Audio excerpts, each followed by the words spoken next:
The following is an exclusive presentation of GPB. The 2009 GHSA Football Championships live from the Georgia Dome. Funding has been provided in part by Georgia's Electric Membership Corporations, lighting the way. By the Georgia Student Finance Commission, GA College 411, expand your opportunities. By Regions Bank, it's time to expect more. By the Atlanta Falcons. By viewers like you, thank you. And the GHSA would like to thank State Farm, Verizon Wireless, and Wilson for their support of GHSA athletic activities.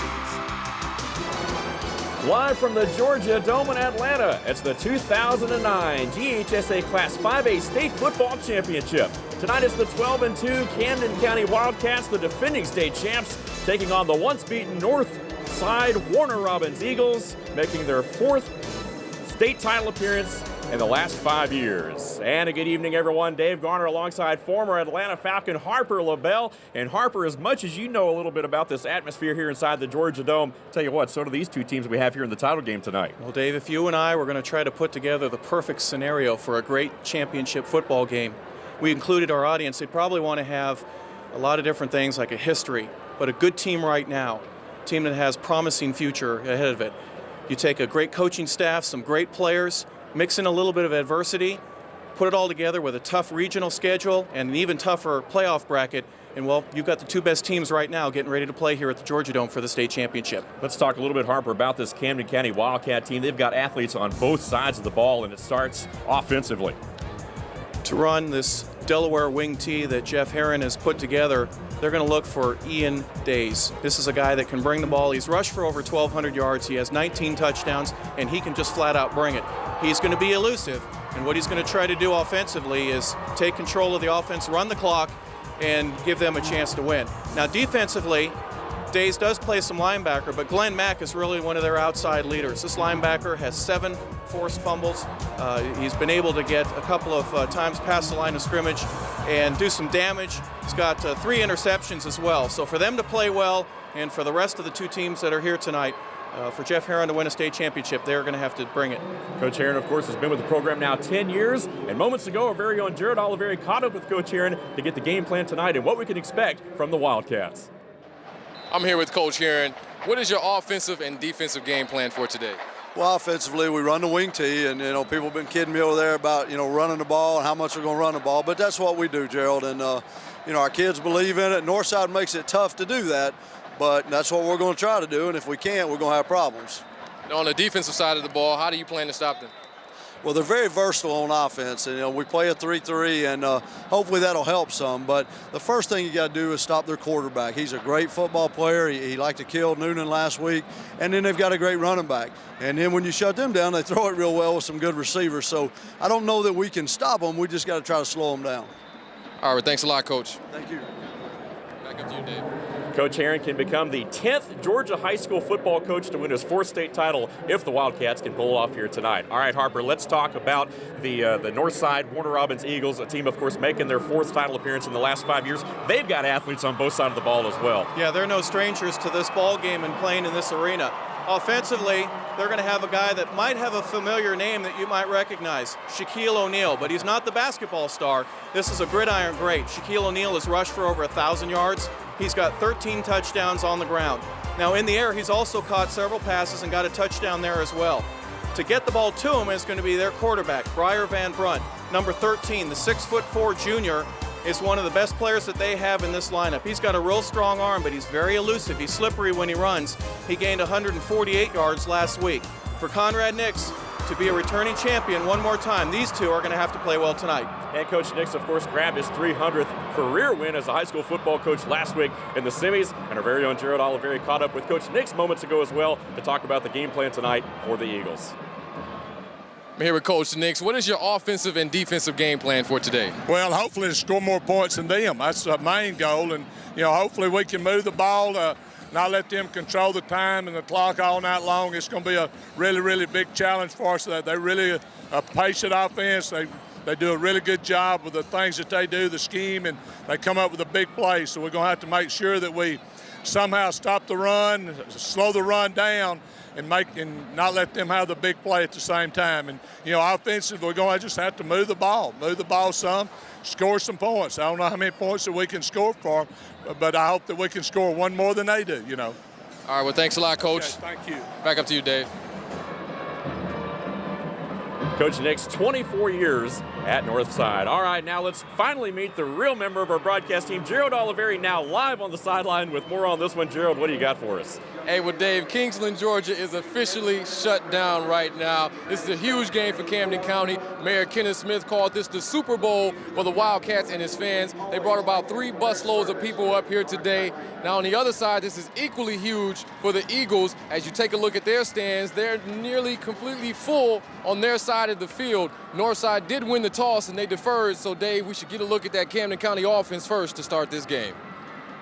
All right, thank you, Gerald. Look forward to hearing from you throughout the rest of the night. We'll go ahead and step aside and be right back with the opening kickoff. You're watching the 2009 GHSA State Football Championships live on GPB. We're back in a moment. Let's get it started in here. Let's get it started.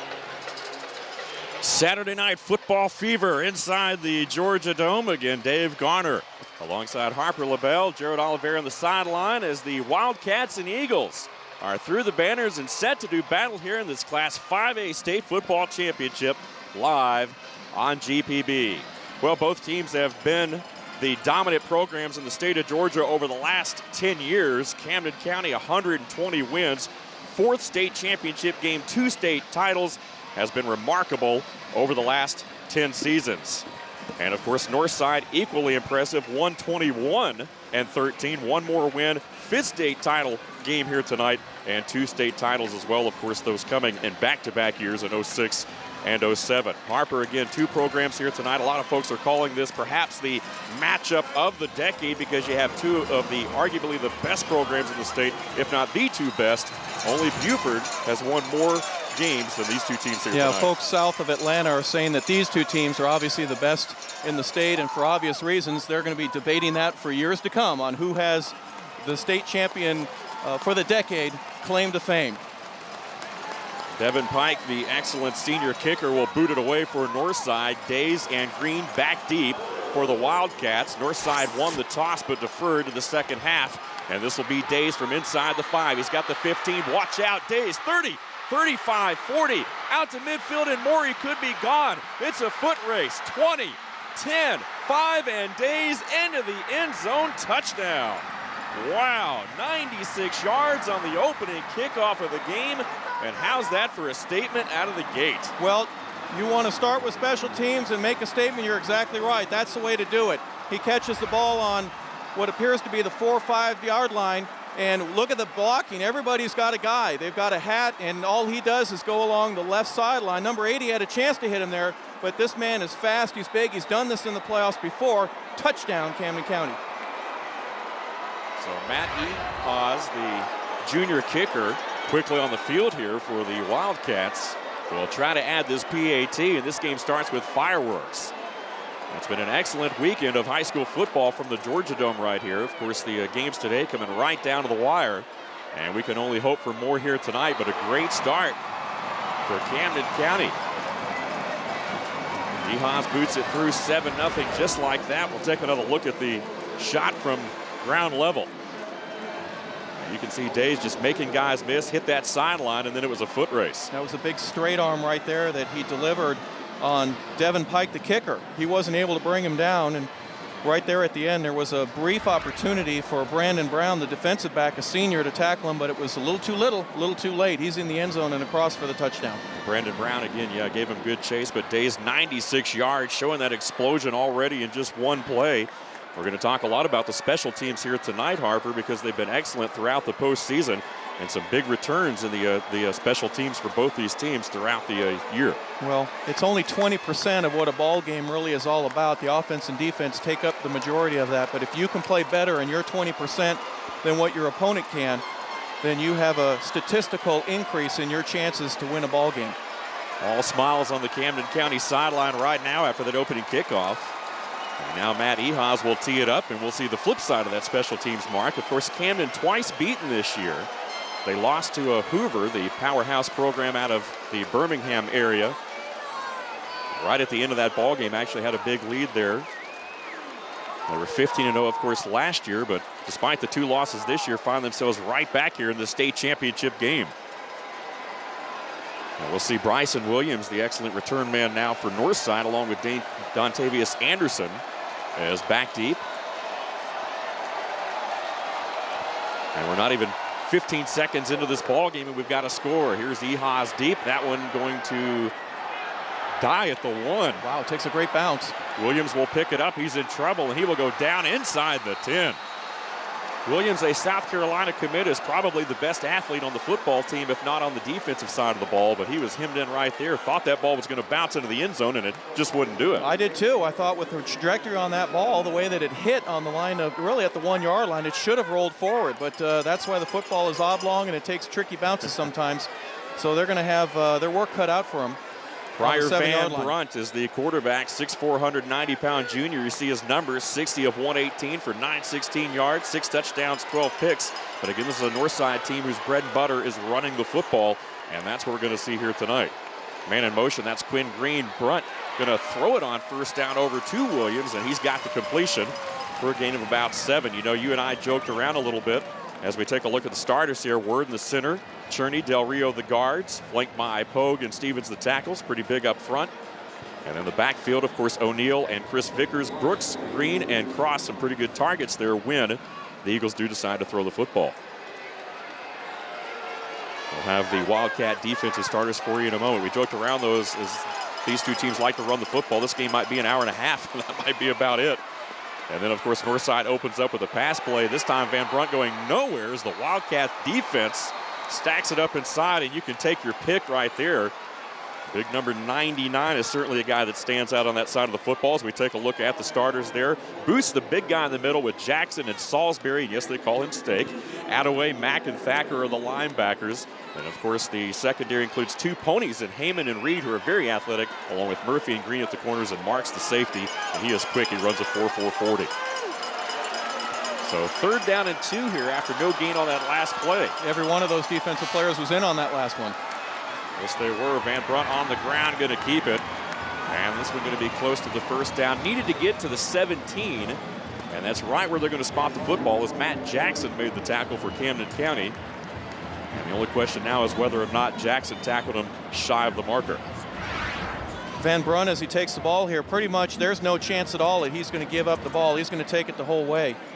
He's tackled there real close to the first down. Depends on where his knee hit, but here's a 6'4" quarterback. You don't see that out of a lot of different quarterbacks that are that big. So he's obviously been watching some film of some little guys and said, I can do that too.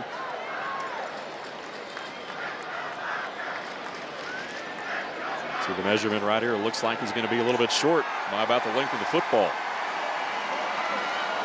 So 4th down for Northside, and it looks like they will trot the punt team onto the field. And then Northside with their lone loss this year against their rival Warner Robins, 21-20, just 1 point from a perfect season. And as much as that loss still stings this Northside team, a win here tonight would certainly ease that pain a little bit. Yeah, absolutely, especially at this level. When you're playing for the state championship and you get a chance to have that trophy and the cup in your arms, it makes a huge difference. Devin Pike also handles the punting duties as well. And here you're going to look at Camden, his number 9 back deep there, Stephen Murphy. His nickname's Charlie. A little bit of a rush right there. Pike gets it away, and boy, he boomed it. Returnable for Murphy from his own 36, trying to get the edge, and he's got the corner. Look out, Murphy down the sideline, and finally, oh, he tiptoes it and stays in bounds. Murphy, 10-5, are you kidding? Wow. Northside had a shot at him back at the 35, and Murphy tiptoes the sideline in for a touchdown. Tiptoeing the sidelines, I thought he was out, but he didn't go between the 30 and the 40, but there was a great block here by number 39, Zach Marks. Walks him right there. Boom, there's the hit. Murphy walks along the sideline. There's no repeat here. He gets his feet in. Nothing going out of bounds. Touchdown. Tight ropes the sideline right there, and so the Wildcats with 2 touchdowns on special teams here in this first quarter. They haven't run a play. Nope. So once again, Ehas for the point after to try to make it a 14-point ball game. And this one is just inside the right upright. So with 9:46 left here in the opening quarter, Camden with 2 touchdowns, 14-0 as we take another look at the return.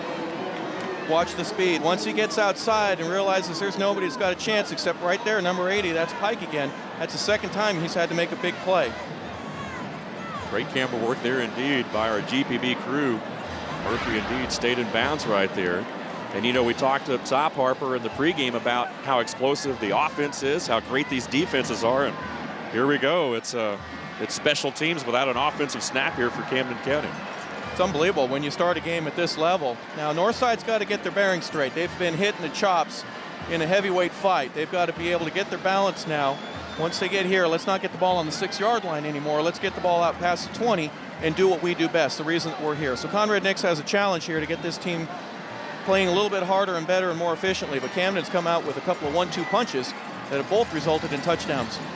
And you're going to look at Murphy, who will now come out there as one of the headhunters on that kickoff team and go down and try to make a tackle right here. See the fans making a long but familiar trip from Kingsland, Georgia here tonight. Of course, home of the Kings Bay Naval Submarine Base. St. Mary's area, the furthest southeastern county basically in Georgia. But this has pretty much become their second home here. In fact, both these teams, people were joking around, both of them have reserved parking. They've been here so much over the last decade. They have a lot of experience here. So once again, Williams back deep. Ehas boots it away. And this one is returnable from the 1. Williams trying to make a man miss as Hemden once again stays on his feet to the 20-yard line. Here we go. Way to stay on your feet, be evasive. He could have been hit at the 15 and fallen down, but he keeps his feet and gets it to the 20. That's the type of effort that you need to get you back in the ballgame. And Harper, I promise our viewers we will have that Camden starting offensive lineup for you at some point. Eventually, when those we're going to have take the field. We might have to wait till the second or third quarter. Well, Van Brunt back on the field right now, and you know, when you look at him, if you see the guy in street clothes walking down the hallway, you probably wouldn't think twice about him, but he is very slippery. He's hard to bring down. Of course, Noonan learned that last week in the semifinals when Van Brunt kept converting on third down from the ground. This time O'Neal with the carry will have about 3 yards. Quick little hit off the left side where O'Neal gets it, going off tackle, pretty much where the tight end would be. He's able to fall forward for 3, a nice gain. Got to get things started. Well, they give him a 4-yard pickup on that. And as you would imagine, they do call him the Diesel. Shaq Diesel, I guess. All the nicknames apply. You know, he has certainly been the main guy this year offensively. A little bit a foot smaller than the real Shaq, right, but nonetheless, a potent weapon for Northside. Just as powerful. Here's 2nd and 7. And this time, Van Brunt will go to the air, in and out of the hands of Quinn Green, the intended target. Green really the leading receiver in this offense, 6'2", 200-pound senior. Over 20 receptions on the year. Nice backside throw to Quinn Green. Wasn't able to get his arms around. It was, if it was a backside attempt. Now, if it was just a little bit behind him, as we see him deliver right here, he does get bumped right before he releases it. Receivers got to get their feet square, turn around, and get their hands up to be able to catch that ball. Yeah, and that's a freshman right there, J.J. Green. You know, Camden's got so many guys on their roster, they double up a lot of their numbers, and usually you can pretty much assume it's going to be the junior or senior over the freshman, but not so in that corner spot here. And this time the shovel pass going nowhere. Camden says they have the football, and they do. At the north side 20. Wow, Jeremiah Booth with the interception. That play blown up inside. Northside likes to run that play, and it's obvious that this time the Wildcats were ready for it, and they basically took it right out of the hands of the tight end, Stephen Cross, who came around. That is a forward pass, folks. That shuttle pass there, which is a weapon that Northside likes to run from time to time, especially on third and relatively short, but it backfires on that time. The big 300-pounder Jeremiah Booth with, I think, the second reception or interception of the year. How about that? Yeah, he has one from earlier in the season. That's number 2. I'd like to have seen that big guy in space to see what he could do right there. And now it's the offense on the field for the first time tonight. And that's Darius Sullivan getting his first carry. The Wildcat offense on the field with a 2-touchdown lead already, and 8.5 minutes here left in this first quarter. Sullivan, again, the guy that's not going to get the ball a whole lot of times here, but he gets the first carry of the night. The majority of the work is going to go to the other backs. There's Joel Ruiz, 21 of 50, 341, 6 touchdowns and an interception. Again, Ruiz, typically a guy that is considered a quarterback that's not going to beat you with his arm, but he does a good job of managing this wing T offense. And there's Ian Days fighting in the middle for some extra yardage on second down. It's going to be 3rd and 2. Days is a go-to guy, but Sullivan, as you were mentioning, Dave, he's one of the toughest guys. Coach Jeff Herron, in an interview that I had with him earlier in the week, said he's everything that you would want in a football player. Martin, the center, flanked by Gabriel and Elderkin, Keller, and Mercier, the right tackle. And again, Griffiths, the tight end, Steele, the split end, Sullivan, Days, the halfbacks, and big Andre Johnson, the fullback. This is an offense that features 2,000-yard rushers in Johnson and Days. 3rd down. And this time straight ahead, Johnson with his first carry, going to punch it forward, and he's going to have enough for the first down. Let's take a look at that north side Warner Robins defense across the front. Clark, Chester, Williams, and Billingsley, and they're big.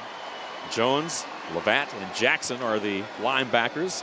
Brown and Williams are the safeties. Wright and Anderson the corners. Once again, your north side War Eagle defensive lineup. So 1st and goal after the gain of 3 by Johnson.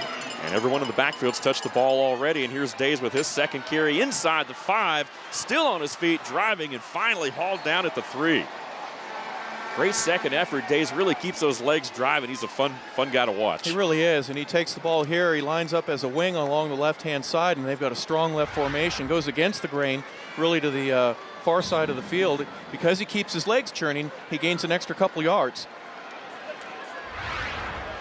Days 6 feet, 195 pounds, and this one quickly snapped by that Wildcat offense, but shy of the goal line will bring up 3rd and goal from the 1. We're going to look at Coach Jeff Herron.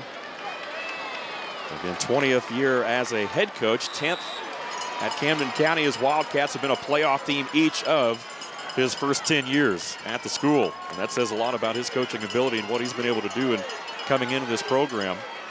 Now for running back Andre Johnson's coming off. Looks like he injured his hand on that play. Unbalanced left. Here we go. 3rd and goal from the 1 into the end zone. Touchdown, Sullivan.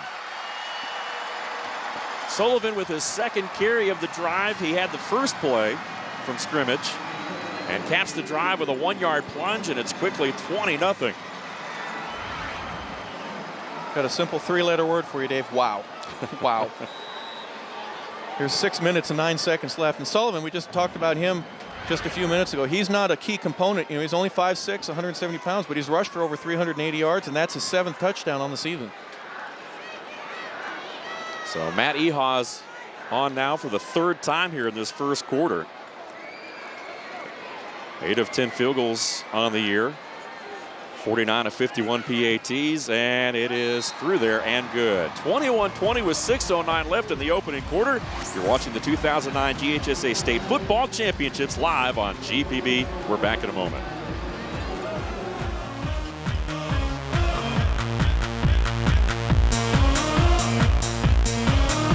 At the scoring drive, Harper gets 6 plays, 20 yards, a short field to work with after the turnover, and just 2:37 off the clock. Sullivan with the 1-yard touchdown. It's quickly a 3-possession game, 21-0. Yeah, it's an amazing way to start a championship football game, but because, as you mentioned, it's a short field, you can't, at this level, give a team like Camden 20 yards to work with and a full set of downs. They're an impressive team so far, and they're playing very well. 21-0, still with 6 minutes and 9 seconds left to go in the first quarter. Well, that's the good news for Northside. I mean, it is that early in the game that they've got a chance to really get back in this thing, but they've got to make something happen. Agreed. Here. Yeah, don't put your tail between your legs. It's time to come out fighting. Once again, Anderson and Williams back deep. They'll kick it to Williams. The excellent return man will take it from his own 6, bobbles it, picks it back up at the 10. And once again, trying to break through a wedge. And it'll be drugged down at the 21.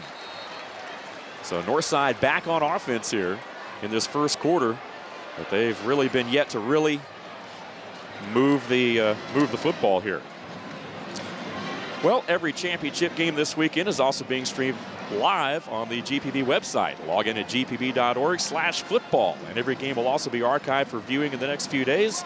That site, once again, gpb.org/football. And we hope that you'll check in and tune in and see some of these games after the fact. Of course, a lot of people here at the stadium like to go back and watch the games after they've been played, so a great opportunity to do that on the GPB website. Here's first down, going to the air, Van Brunt, and flag comes flying in at midfield, and we may have pass interference on the secondary for Camden. The pass intended for Quinn Green. Yeah, I thought he was going to go underneath. He had a dig route by the wide receiver that he didn't go for, but he wanted to get the ball outside. Nice corner route. Looks like it might be a penalty on Murphy. They're going to look at our officials here tonight. Dean Stewart, the man under the white hat. Doug Asher, David Koskovich, Mickey Sitton, Jeff Williams, Otis Williams, and Tyrone Duke, again from the Atlanta Area Football Officials Association, working this 5A game here tonight.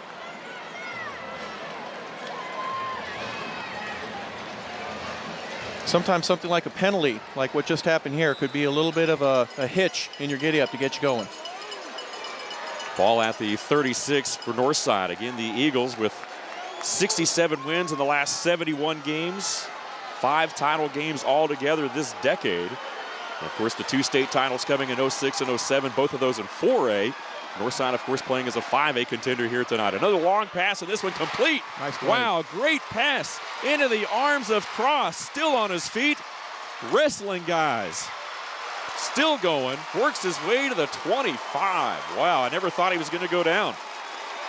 Stephen Cross, the big tight end, provides a big target. You see Cross's numbers as just a sophomore, 11 receptions, 160 yards, 14 and a half a reception. He's only 5'9", but he weighs 200 pounds. And watch him. Nobody's going to take him down right here. He's got a couple of opportunities to get some extra yards. There's one that misses him. There's 2. Keeps his feet churning. Look at that fight. 3, 4, 5, 6 guys to bring him down. Great play by Stefan Cross. Well, this Northside team's not going to go quiet. Heyman really didn't have bad coverage on the play. Just got to get his head around right there. Ball. Absolutely, Dave. Yep. Not much you can do about that. 39 yards on the play, and a timeout going to be called by the Wildcats defense with 5:23 left here in this opening quarter, and that's exactly what the doctor ordered for this Eagle offense. Yeah, a couple of big plays, a penalty, just something to get them moving. You know, when they took that kickoff and they dropped it, sometimes that's just what you need, really, because it creates a separation and a gap in the coverage that if you were to hit it normally, it wouldn't be there. But if you delay it because you have to pick up the ball, something good can happen out of that. They got it on the 21, a big penalty, now a big play here, and they're knocking on the door from the 25-yard line. Look at the fans in the house right here. Of course, fired up. Of course, Camden County making the long trip, as we mentioned. Of course, Northside coming up from Warner Robins, straight up the straight shot there. Of course, want to welcome all the folks in the house here tonight. Well, tune into GPB on Christmas Eve for an evening full of music and songs of the season. It's Faith Hill's Joy to the World. The festivities begin Christmas Eve at 8 o'clock only on GPB. Once again, Faith Hill's Joy to the World. He's got a great singing voice right there. We know you're going to enjoy that. Camden singing Joy to the Football World right now. But they're being threatened for the first time here tonight. GPB with some great holiday programming. Want to encourage folks to keep it right here even after these GHSA State Football Championships this weekend. So here we go, first down, once again a pass, and the intended target that time was Shaquille O'Neal out of the backfield, but lost his footing. Running a little flare route where he has it from really right next to Van Brunt, gets through the line of scrimmage and just breaks it out. Ball was a little overthrown, and I think he got his feet caught up in the turf here. Watch him as you see when he turns, he's open for a few seconds, but that ball just overthrown. Doesn't have a chance to catch it.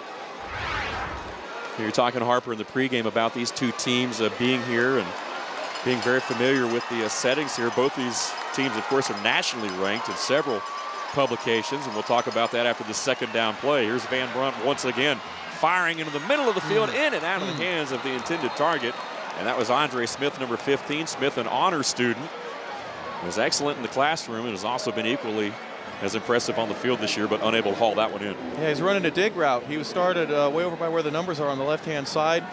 Got to about the 10-yard line and broke it right across the field. The ball hit his hands, just went right through it, and he sure paid for it. They're 0 for 2 tonight on third down conversions.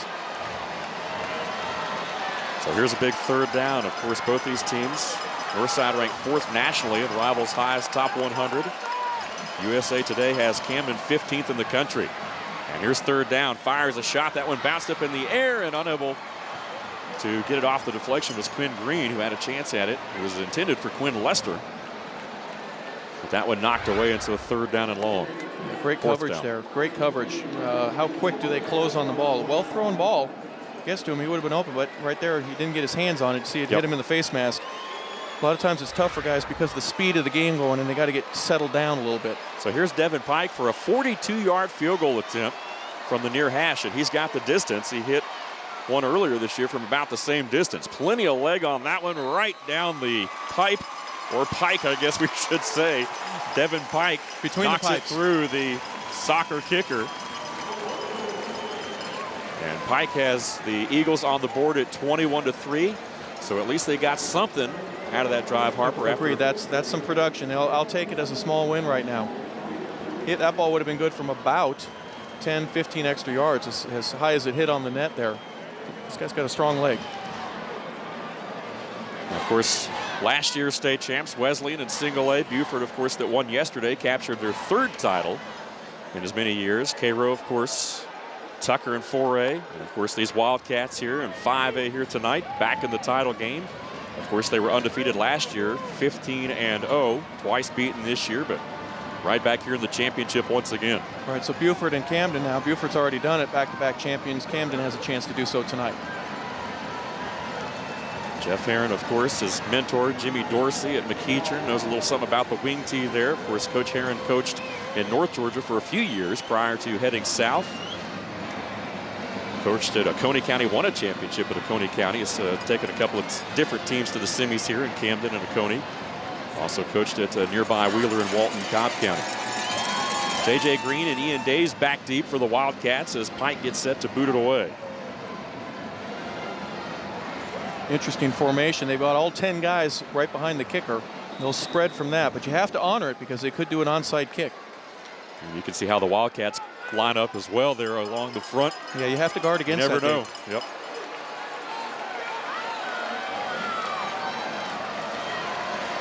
Both his teams have been excellent throughout the last 10 years, as we talked about. 12 consecutive seasons of 10-plus wins for the Northside Warner Robins Eagles. That is absolutely remarkable. And that kick from Pike, 5 yards deep in the end zone, and J.J. Green unable to return that one. And Camden will actually have to start from some conventional yardage here at their own 20-yard line. Yeah, he's got a big league leg, does Pike. Get the ball that deep into the end zone and do it as consistently as he has. I mean, he's got a great punting average, and he's excellent on kickoffs and extra points. Of course, Camden coming off a big win last week over Colquitt County, 19-10. As you see that last scoring drive, 5 plays, 54 yards, a little over a minute off the clock, and that 42-yard field goal to get the Eagles on the board. Meanwhile, Northside, of course, with a emotional win there over Noonan, 29-24. Noonan, of course, was the last unbeaten 5A school in the state. Quick drive, too. Only took a minute 9. On offense, here's Days trying to find a little bit of breathing room over there on the right side. Tackled by Rashad Wright. Days will have 6-7 yards there, maybe even more on first down. As you see Wright defensively making the stop. Wright, of course, a senior in that backfield. Has really done an excellent job. 5'11", 175-pound senior. A couple of different ways to run that outside pitch, that toss with the pitch, or whether it be a buck sweep is what they call it, regular handoff, different ways to get to the same spot. Ruiz hands off straight up the middle. Johnson, the big fullback, driving towards that first down marker, and with the spot, I believe he's got it. We talk about this Camden offense, and they've been impressive, averaging 38.5 points a game throughout the season, and they haven't trailed off too much in the postseason, averaging almost 27 points a game. Defensively, though, they've been magnificent, allowing just 8.5 points a game, and that has really kind of taken the pressure off of Ruiz and some of these guys here on this offensive side to make plays. Yeah, they're stout up front offensively, and when you get a lead like this, they're probably just going to sit on that clock and just keep the chains moving. Right side Days has some real estate and then driven backwards. There's a lot of bodies clinging in there. Big number 99, Troy Williams, a guy to watch here tonight along the front for that Northside defense at 6 foot, 270 pounds. He looks a little bit bigger than that, if you ask me. But, yeah, he had the brunt of the load there on Ian Days. He's probably had a healthy Thanksgiving because he looks a little heavier than 260. But you know what? He's a big athlete, big, strong kid, and a great defensive lineman. Has a chance to go on. He's only a junior. Dayalis Jackson also in on that last tackle as well. So 2nd down and 6 upcoming right here for the Wildcats. Defensively, Northside has only allowed 12.5 points a game, 16.2 in the postseason. No shutouts on the year, which is impressive, but teams haven't scored a lot. This one down the field, had a man open momentarily, but overthrew him. Ian Days out of the backfield was the intended target. And it will be 3rd down. That was unusual right there. Yes, he dropped it was. back and let go of the ball. I didn't know what to say. I was talking to Mr. Outlaw, the play-by-play announcer for Camden County Radio, and he was telling me that statistically, Camden throws the ball 0.009%, not even 1% of the time they throw the football. So I wasn't sure what was going to happen there. Jeff Heron told me earlier in the week, he goes, we throw when we want to throw, not when we have to. There you go. So I guess he saw something there in the coverage when you get 9, 10, 11 in the box. Well, here's 3rd and 6 right here. They'll keep it on the ground this time, but well shy of the first down marker by about 3 yards. So 4th and 3 upcoming, and a nice job by that Eagle defense. Anthony Chatfield, number 55, one of the first guys there on the stop for that Eagle defense. Yeah, good reaction here by the folks on our near sideline from Northside. They're wanting their team to get back in this ball game. They haven't lined the punter. Yeah, they're going to just shift everybody out. That's an interesting move here where you've got the entire punt team that's going to be on the sideline, and you shift them out after the play is blown in by the referee. Bryson Williams back for Northside. Will field it at his own 22. Trying to make it back to the wall, but won't get there. Great tackle on special teams. Coming down by big number 64. Great job there by Delvin Cousin.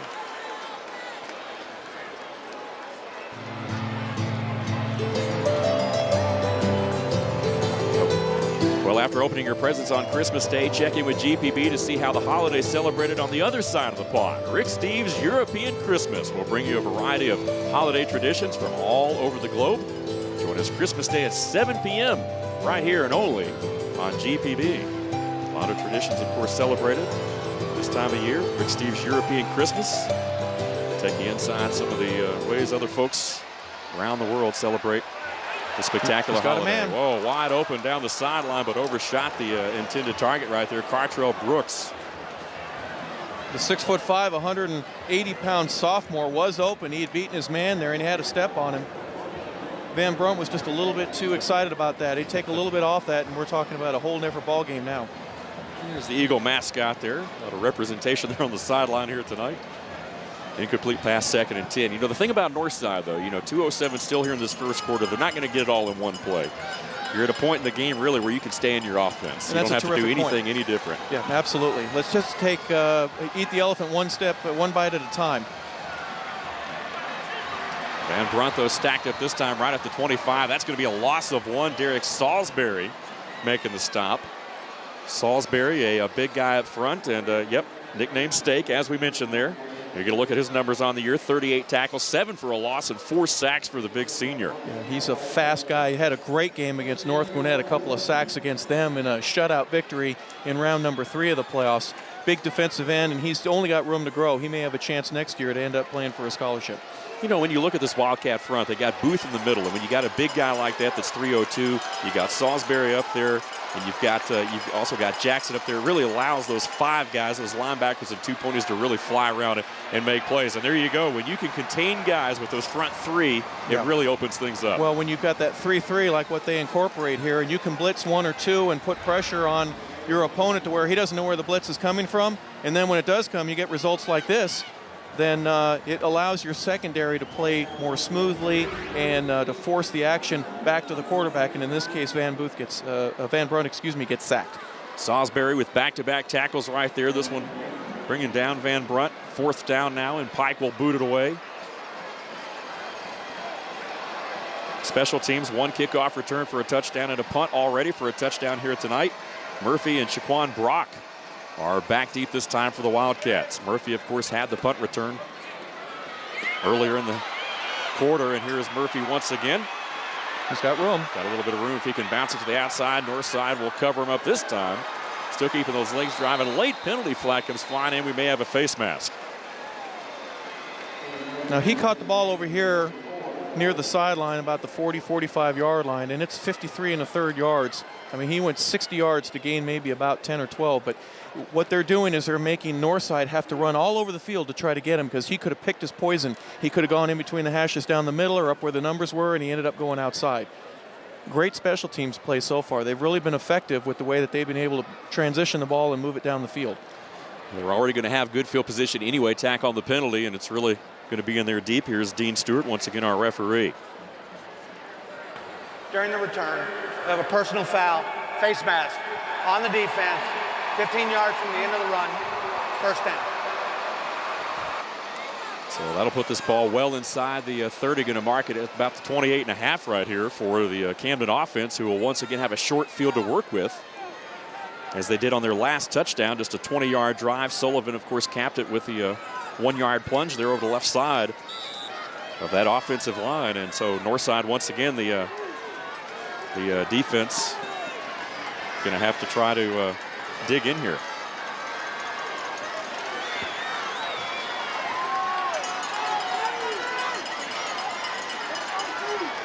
First and 10 for the Wildcats. Again, that Northside defense playing 5 across the front right here. Kevin Kinsler, of course, the defensive coordinator for Northside. Welton Coffey, the offensive coordinator for Camden County. 24 assistant coaches on this Camden team. Largest staff in the state. Yeah. Darius Sullivan with that last carry. Picked up pretty good yardage there on first down, and Camden quickly up to the line. And the first quarter is winding down, and I believe that's going to do it. Wildcats won't run another play. So after one, Camden County 21-3 over Northside. You're watching the 2009 GHSA State Football Championships on GPB Quarter 2. Back when we return.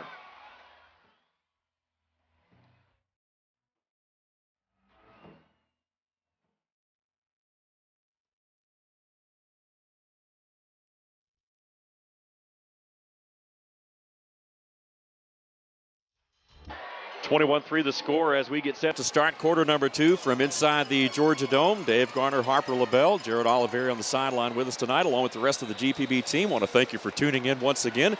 Game 5 of 5 this weekend right here from the Dome.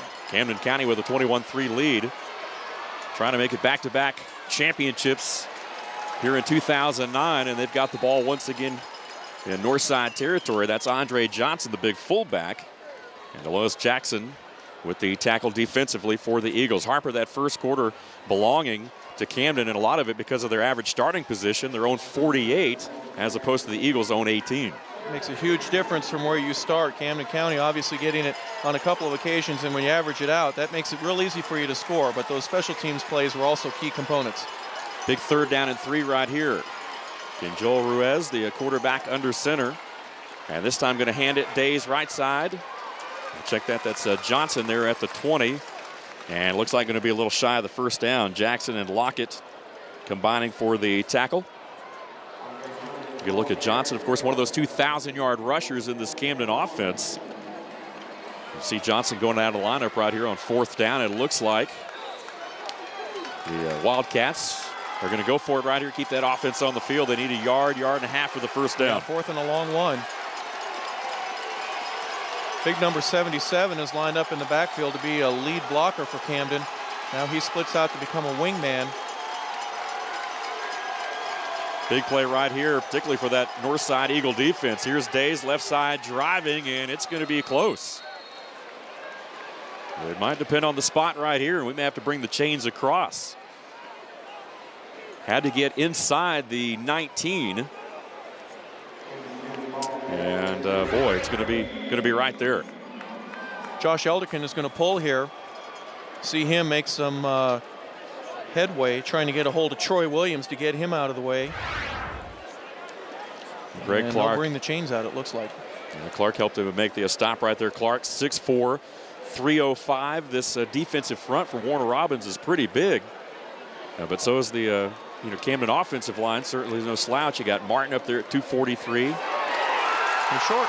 And they did not get it. So what a stop right there, Harper, for that Eagle defense. And boy, that's really what they needed right there. They could not afford to go down another score here this early in the game, I don't think. One bite at a time. I'll take that as another small win, a little victory that says, hey, we stopped them deep in our own territory. Now we take over 1st and 10. If they're able to put a nice drive here, that could be a momentum changer for them and get them back in the ball game. Northside offensively averaging 27 points a game throughout the season, so certainly not a dominating type of offense, but they play well enough to win. They've got an excellent defense. And here you can see O'Neal driving those legs across the 25. Still going. Wow. Great second and third effort by Shaquille O'Neal. And he takes it all the way up to the 27, about a yard shy of the first down.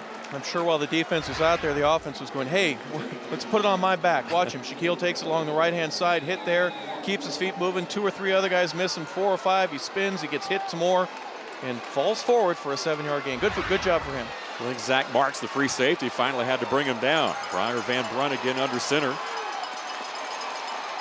And they're going to keep it on the ground. Here's O'Neal once again tripped up, stays on his feet though, shows some good balance, but not much there. He's going to be shy of the first down. And he'll bring up third down. Really did. If we get to see this one again, watch the scissors move while he's up in the air. Great job by him to keep his balance. Now there's a whistle. I thought it might have been a little bit early. Watch him. He'll take the handoff here and go along the right side behind the tight end and the tackle. There you go. Oh, he hit his knee. That's what it was. He might have gotten past for the first down. 9:35 left here in the second quarter. We've got a timeout on the field.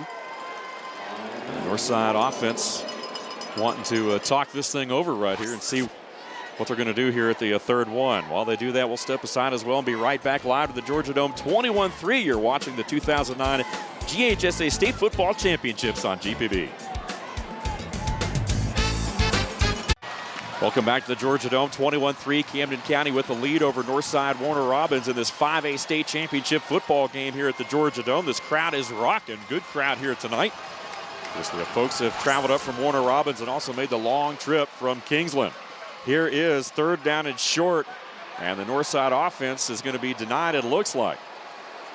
That time they went back to O'Neal, who's been on the ground 3 straight runs here, but Thacker came up there and made a big stop, it looks like, and may have even lost a half yard on that play. Yeah, he blitzed through the line of scrimmage and got into the backfield and was able to hit O'Neal for what appears to be a loss. Willie Thacker, 56 tackles on the air. The big one, a big interception. Got a couple of sacks as well, so he can get around the football. Fourth down, Coach Conrad Nix again staring his offense in the eyes right there, and there's a reason why he's been so successful. He knows how to motivate these guys. 24 years at Northside as a head coach in 2 different stints. Coached earlier back from 73 to 80 for 8 years, and then came back to the program in 94 and has been there ever since. So here's Devin Pike. Oh boy, nice looking punt right here. And that's Shaquan Brock on the return. Still on his feet, driving up across to the 45 he goes. And once again, the Wildcats will have pretty good field position. Excellent punt. Great hang time. Give your guys a chance to get down the field and to make a play. Back in 2007, boy, I just got to tell you, it's nice to be here in the Dome, and there's a reason for it, because a couple years ago, this was the scene in Valdosta. Lowndes, of course, North Gwinnett and Lowndes tangling for the 5A state title game in a torrential downpour. Of course, Lowndes would go on to win the game, but boy, I tell you what, it was a tidal wave that night. You were there, you were up there in that lighted section soaked between C, A, and DJ Jones and myself, and we didn't have it near as bad as the rest of the GPB crew, but I'd say it's definitely great to have the games here in the Dome. You know, you don't have to worry about the elements. The elements as much. Yeah. So. Or the heavy rain that kind of stings you on the back of your neck while you're doing a broadcast. Yeah, and it's raining outside right now. That's why we show you that video, because things are mighty nice indoors here tonight. A lot of rain expected around the Atlanta area through the evening, and otherwise these 2 teams right here would be sloshing around in the mud. There's a conceptual idea of actually bringing in a dome that has a retractable roof to replace this building, which really, it's only 22 years old. Hadn't been around, no, not even 20 years, excuse me. 92 was the first year. 2nd and 5 right here for the Wildcats. Ball right at the midfield stripe. Camden leading 21-3. See Ruiz looking over at the sideline right here, getting the play.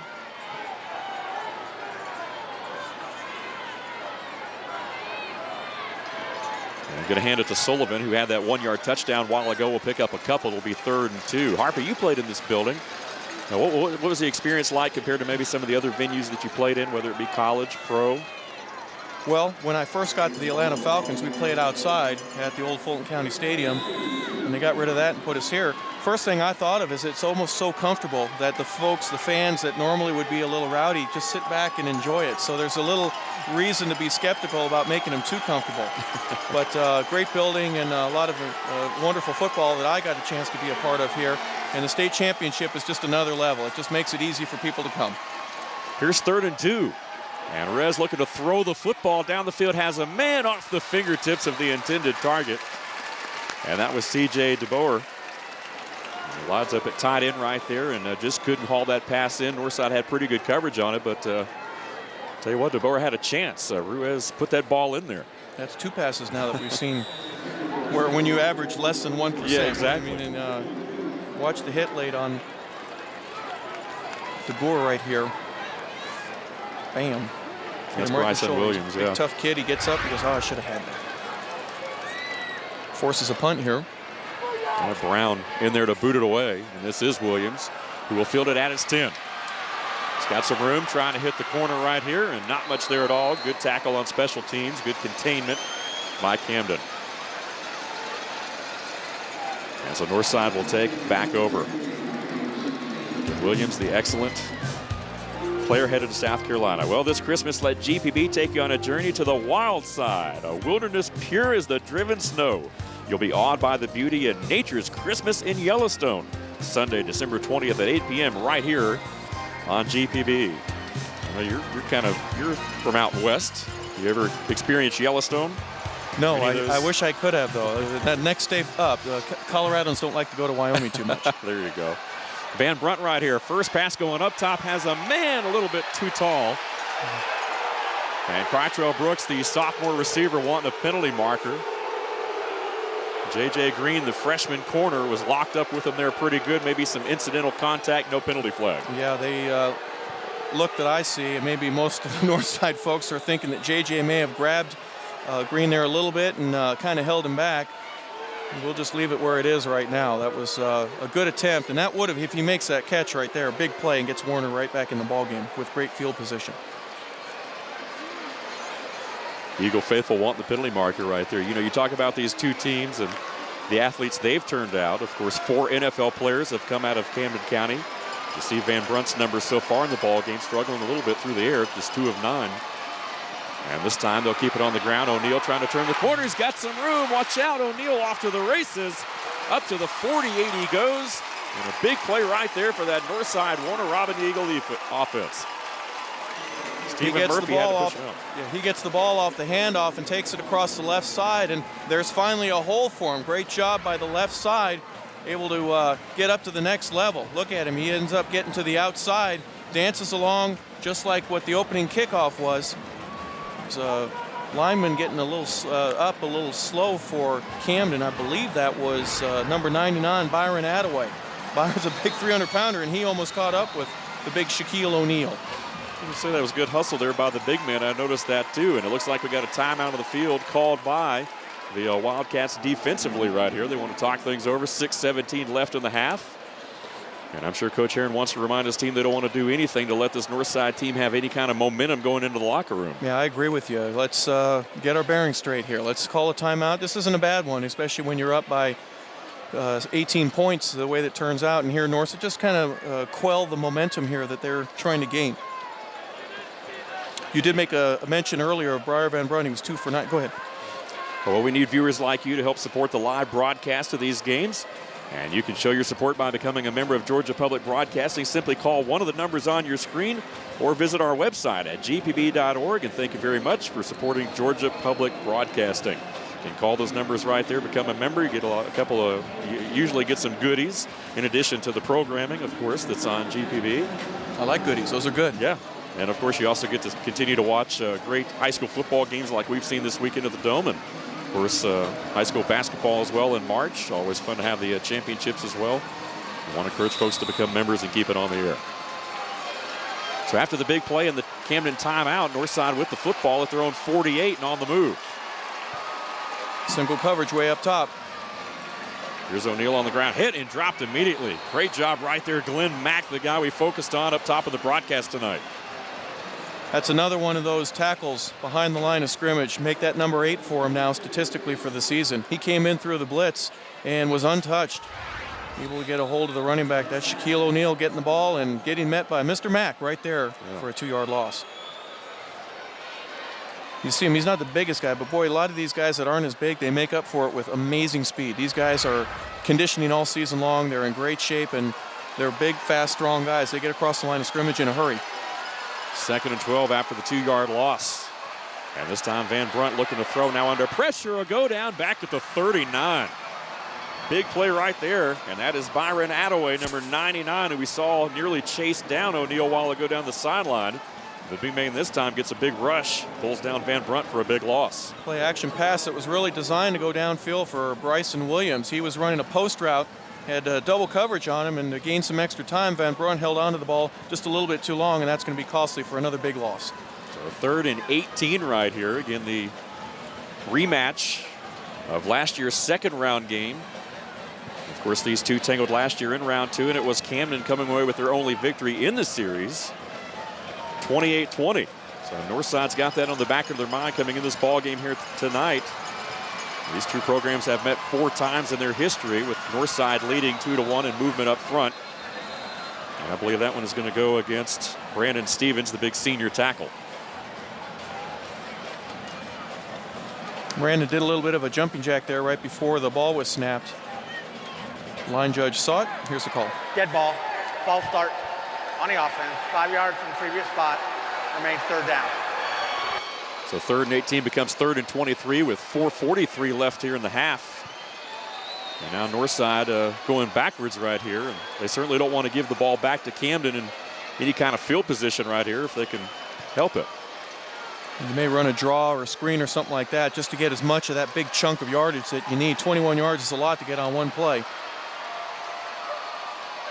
Here's Van Brunt to throw long down the field. Has a man, that's Williams, and nearly intercepted. If anything, nice coverage right there by the free safety Zach Marks, who rolled over the top and was in position. Van Brunt a little upset with himself. That ball was overthrown. He hasn't really settled in. He's, 2 for 9 just a few moments ago when we showed those statistics.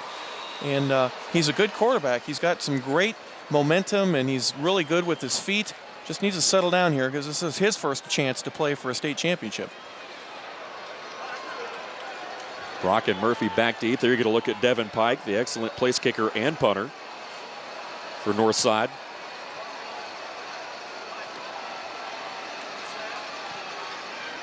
And the low liner right here, returnable for Murphy, who fields it at the 29. Trying to make a move. Great open field tackle by Williams. Bryson Williams, who we've talked about, one of the best athletes on the field, arguably the best. And he showed that he can do it all right there, offense, defense, and special teams. Yeah, great coverage there. A guy that plays defense and knows how to tackle. Now he's going to come off the field here in just a second. He may have slightly hurt himself. But on a low line kick like that, you make it much more difficult on your coverage. Let's check in with Gerald Oliveira on the sideline. Gerald, what do you got for us? Hey, Dave, for you, Harper, and all the football fanatics out there, and yes, we know you're out there, you don't want to miss the 400th edition of Prep Sports Plus. We're going to have a complete review of the 2009 GHSA football action. So make sure you join us, Georgia's High School Weekly's longest-running academic and sports program next Thursday, 7:30 p.m., exclusively on GPB. All right, thank you, Gerald. Yeah, I can't believe it's been 400 episodes already. That's just amazing right there. You see Andre Johnson with the carry, picks up a few yards there. But, yeah, 400. Credit Tom Vardays and his crew. And, of course, the longest-running high school academics. You know, it's great to have a program that focuses on athletics, academics, and really featuring kids at the high school level and keeping everything positive. And at this level, that's what it's all about statewide. Yeah, I'm not smart enough to figure how many weeks 400 works out to, but that's a long, long time. That's probably long close to a decade. Here's 2nd down and 7. And not much happening right here except for that Northside Eagle defense. Ian Cunningham, 56, into the lineup. He splits time up front there with Billingsley at defensive tackle, and Cunningham was the first guy there. Yeah, a lot of Navy jerseys there met him at the line of scrimmage. Northside's defense got a battle cry right now. They're trying to pick it up, get the ball back so that they can help this team get back in position to be in the ball game. And as I mentioned, these two teams right here have only met 4 times. Northside, though, has really been a member of 4A for a long time. Camden's been in 5A. Yeah, that's a great point, Dave. The fact that they like each other and respect each other enough to where the classification doesn't mean all that much. And up the middle, big first down conversion right here up to midfield.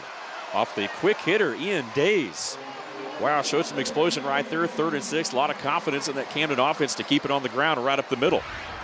Watch a little razzle-dazzle right here. You're going to fake the handoff one way, and then you're going to give it to Days, who's coming from a different direction. Now, he almost lost it there a couple yards past the line of scrimmage, but he was athletic enough to not only keep it, but get the ball right near the 50-yard line with a straight arm as he goes down. Nice job by Ian Days. 7 All-State players in 2008 for Camden. You see Days rushing number 7 of 40. Days, an All-State player this year in 2009, along with teammates Booth and Jackson. And this time Sullivan trying to wrestle his way to yardage. Jackson making the stop. Very little on that play, if anything. As we near the 2-minute mark here before the half. We saw a little bit of razzle-dazzle on that last play, and then here just basic football. Let's go and run it off a left tackle. They lull you to sleep, and then they run a little bit of a tricky play, get a big first down, and then they go back to their basics. And their basic is running that Delaware wing T to a precision. 2nd down and 9. Straight up the middle, this is Johnson driving to the north side 45. It'll bring up 3rd down and about 4. Just straight up the gut there with Johnson. Had 2 or 3 guys try to hang on to him, try to pull him down. Northside's got to make some big plays here. It'd be big for them if they were able to pop the ball out loose and get a turnover here before the half. Phillip Jones with the last stop right there. Both these teams with a couple of common opponents this year in Colquitt and Lowndes, and both teams basically duplicating the same feat, both with a 3-point win over Lowndes this year. As you see 3rd down conversions tonight, 3 of 6, 50% for the Wildcats. And they've got another one upcoming right here. Both teams also defeating Colquitt. Of course, that was the semifinal opponent last week for this Wildcat team. They've had to play 3 different members of Region 1 throughout the playoffs. Lowndes in round 2, Colquitt last week, and of course Northside here tonight. They will have earned it if they can make it 2 in a row. And here it is, straight ahead. Over the left side right there, a couple yards. Looks like they're going to be just shy of the first down, so 4th and short right here and inside a minute. Yeah, kind of interesting how the brackets work out to make that scenario that you just went over, who the opponents are for Camden, how that works out. But really it's a testament to how that region, how good they are and how they keep winning, except when they play each other here in the playoffs. And right now it looks like it's Camden's year. They've obviously proved it by getting here. And it's 4th and 1. They're going to shift out of their regular offense and bring in the special teams unit. Coach here not wanting to take any chances right here before the half. And Northside will burn a timeout. They'll save themselves a little bit of time here to get the football, and who knows, maybe rattle off a big play. Again, trailing 21-3, trying to make something happen. They've got an excellent special teams group here, and so who knows. Well, we've seen Bryson Williams. Well, here's where we started yesterday with the 2A championship, and it was Buford winning for the 3rd straight year over Calhoun, 13-10. A very well-played ball game between 2 good football teams there. And then, of course, that was followed up by the 4A title game last night, and it was Sandy Creek 29-15 over Clark Central as Sandy Creek captured their first ever state title. And then, of course, earlier today, a good one in Single A. Wilcox County, the Patriots 30-21 over Savannah Christian. That game really much closer than that 9-point score indicates right there. Very good ball game. And of course, just a moment ago, a true classic between Peach County and Gainesville, 13-12. Gainesville had a shot at a 2-point play to win it with no time on the clock. And the 2-point play was stopped by Peach County, and the Trojans capture a state title. And we can only hope that maybe this game will come down to the wire in the second half. Well, we started out with some excitement that ended up that Gainesville-Peach County game. It was just an amazing game. We've had some great games all weekend. Well, there's some great football being played all throughout the state, and it's a great way for us to be able to celebrate it by having it here in Georgia. After the timeout, Camden, of course, left the offense on the field momentarily just to sprint the punt team on, and now a penalty marker comes in. Especially after a timeout, you hate to see a delay of the game penalty, but it looks like that's what might be. Push them back 5 yards and give them a little extra room to kick the ball and try to down it inside the 20. Dead ball, false start on the offense. 5-yard penalty, remains 4th down. And Dean Stewart, our referee here tonight. You're kind of in that tweener area where it's a little too far for your field goal kicker, and with as good a punter as Camden has, you want to give him a little extra time to try to pin Northside deep inside their maybe 10. That would be a goal for them to try to do that with 28 seconds left to go in the half. We talked about this Camden offense, of course, last week against Colquitt. They racked up 396 rushing yards. Johnson had 245 of it. Ian Day's also over 100 at 135. And it looks like they're going to keep an offense on the field right here. They're showing punt formation, but the quarterback's going under center. So 4th down, going to back them up right here. They're going to keep it on the ground and going to be stopped well shy of the first down, a marker down at the 47. So let's check the penalty marker. Ian Days with the carry, and boy, interesting formation right there. Yeah, that's one of those Bill Purcell, Bill Belichick type move back when they were both with the Giants. It didn't matter where they were always going to try something on 4th down. Obviously, they may have seen something in Northside and try to get them in a position where if they had their special teams return guys, it would have been a competitive advantage. My little guys against the big guys didn't turn out that way. There is no foul on the play. The offense had 10 men on the field, but 7 were on the line of scrimmage. The ball goes over to Northside. So the Eagles will take over here with 24 seconds left in the half, and now they got good field position to work with. No harm, no foul. That's the type of penalty that Northside needs right now. But yeah, with 24 seconds, try to get it down. They've got a great kicker, so if you can get it inside the 30, you may have a chance to put a score together. Briar Van Brunt knocked out of the quarterfinal game against Peachtree Ridge. Dan Mosteller came in, pinch hit, did well, but Van Brunt returned last week in the semifinals and had a remarkable game, and now he is trying to rally his team back into it. Long pass, he had him in open. Quinn Green at the 20. And the pass was just a little bit wide and out of bounds. Van Brunt, though, very gutsy effort last week. 8 of 12 passing for 76 yards, but 141 yards rushing with several big 3rd down conversions, a 13-play drive to seal the deal in that win over Noonan, 29-24. Yeah, that drive late in the game really, as you said, sealed the deal. It helped them to get to where they are right now, and I'm sure Briar would like to have a couple of these passes back. He's not missing by much, but he's just enough to where it's not being effective right now in some of these big plays that they're trying. I'm sure with now 17 seconds left, they're going to try it again. 2nd and 10, Twins near side out of the gun once again. Van Brunt this time being pressured. And we'll head to the sideline. And we'll go out. And the clock will stop with 9 seconds left. And there's Van Brunt showing you what he can do with his legs in space. Yeah, I don't mind that carry right now. He got the ball at about the 43-yard line. I wish there was a little more time on the clock for him because 2 more plays, I think they may have a chance. But right now, they're just limited with what they're able to do right now. You'll see he'll take it. Look at the pressure up the middle, forces him out of the pocket, which really changes your route and the angle to try to receive or get the ball to your receivers. And don't forget you got Devin Pike over there, an excellent place kicker. I don't know if this is quite in his range right here, but if they pick up something, they might have a shot. And that pass wide and incomplete. 2nd and 10. Now you're down to 6 seconds. Intended for Andre Smith. We talked about Smith being an honor roll student, a great receiving core for this Northside offense. They block more than anything, but when they're called upon, they step up and make big plays. Green, Williams, Brooks. I don't think they block as much as the Camden County receivers. Yeah. But again, it's run first. It's the philosophy that Conrad Nix has put together for decades. And it makes it a little more elusive for you never know when you're going to be, if you're covering one of these guys, you don't know when they're going to be catching the ball. 2nd and 10. Van Brunt with time, looking, firing down the field, has a man there. It's going to be knocked away and nearly intercepted at the 1. And there is no time on the clock, and that's the way the first half ends here inside the Georgia Dome. 21-3, our halftime score.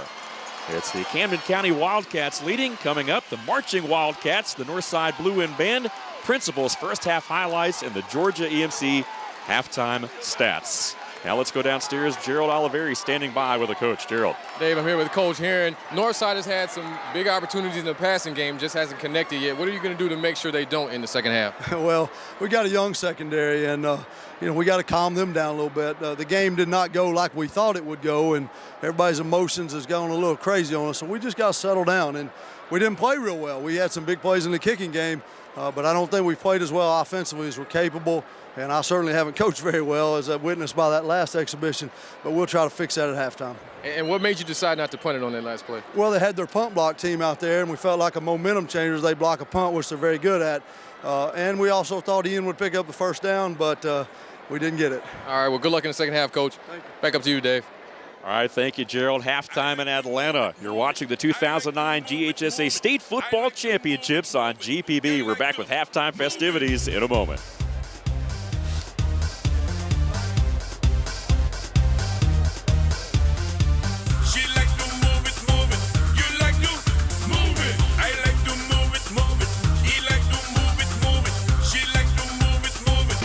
Camden County leading at 21-3 at the break here inside the Georgia Dome as we turn our attention to the field and our halftime performance from the Camden County High School Marching Wildcats. The band director is Alan Smith, drum major Samantha Goen and Evan Trader, 180 members strong with their performance titled Marching Band Medley from Drumline.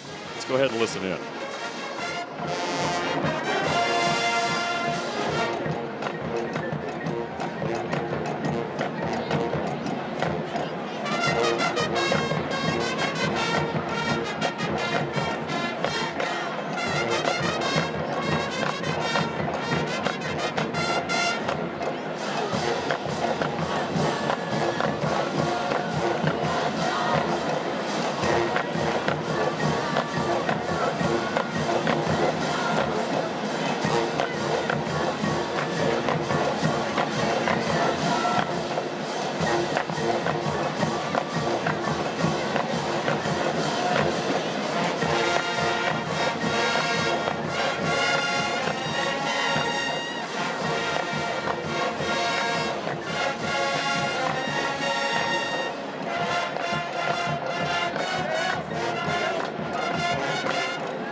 Marching Wildcats entertaining here at halftime. Now let's go downstairs. Gerald Olivieri standing by with some special guests. Gerald, take it away. That's right, guests as in plural. I'm here with Dr. John Tucker from Camden County. Now also, who do you have with us today? I've got my 3 children. This is Hudson, Ayla Marie, Allie Elise. Now we're out here enjoying the band right now. I understand the band went up to Philadelphia for the Thanksgiving Day Parade. Tell me more about that. Yes, they're invited to participate in the Thanksgiving Day Parade in Philadelphia, so it was a long trip for them, but one they enjoyed and really represented Camden County High School very well. Now, your football team is representing very well right now, but I understand there's other extracurricular sports that's done well as well. Yes, we've had a tremendous fall season with our other sports. Our cross country and our boys and girls won the region. Our volleyball girls, they won the region. And our softball team also won the region. So we've been very proud of our athletic program this fall. Hey, well, the team came out on fire today, so hopefully they'll come out in the second half and do well. Good luck today, and thank you for spending time with us. Back up to you, Dave. All right, sounds good. Gerald, we'll check back in with you here in a minute. We'll take a break, be right back, catch the flip side of this halftime entertainment. Camden County leading at 21-3. Watching the GHSA State Football Championships live on GPB. Back here inside the Georgia Dome as the halftime festivities continue, and now let's check in with the Northside Blue Wind Band. Paul Gilbo and J. Otis Carter, the band directors. The drum majors are Samantha Everett and Jeremy Tomey. 160 members strong with their performance title, Mean Old Lion Ease On Down the Road. Selections from the 2009 competition show, The Wizard Meets the Wiz. Let's listen in.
very own Gerald Oliveri standing by on the sideline watching this routine, and now he's got a special guest with him. Gerald, who do you have? That's right. I have the principal, Mark Scott, Northside.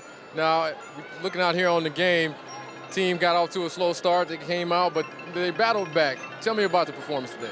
Well, we're, two special plays away from it being a 7-3 game. We've got to come out second half and execute and do what we know how to do. Now, tell me about Warner Robins. I understand it was voted one of the best places to raise a family. Why is that? Well, we got a great community. We've got a great school system, and this is the second year in a row we've been voted the best school in Georgia to raise a family, and we're very proud of Houston County. I also understand you're building a Little League complex down there, and that's huge for the city. Yes, our Little League team has been involved in the national playoffs and the World Series and that kind of thing, and so we're very proud to have that and be hosting the Southeastern region for that as well. And that complex being built down there was actually a game that was hosted in Florida, correct? Yeah, previously it's been hosted in Florida, now it will be hosted in Georgia. Now, in terms of academics, there are other 5A schools down there, and they're supporting you guys as well. Just tell me about the entire school district. Yeah, well, we're very proud to represent Northside High School and Houston County. We've got two other schools that are 5A there in Houston County. They support us. We always want our schools. If we can't be the one that's winning, we want our other school to be winning. So we're really behind each other and support each other. And so we always want to go out and represent Houston County well. Now, on the extracurricular side, the cheerleaders are doing just as well out there. Tell me about their performance. Yeah, the cheerleaders were number 10 in the state this year. They've never been to the state before. This group of girls have not.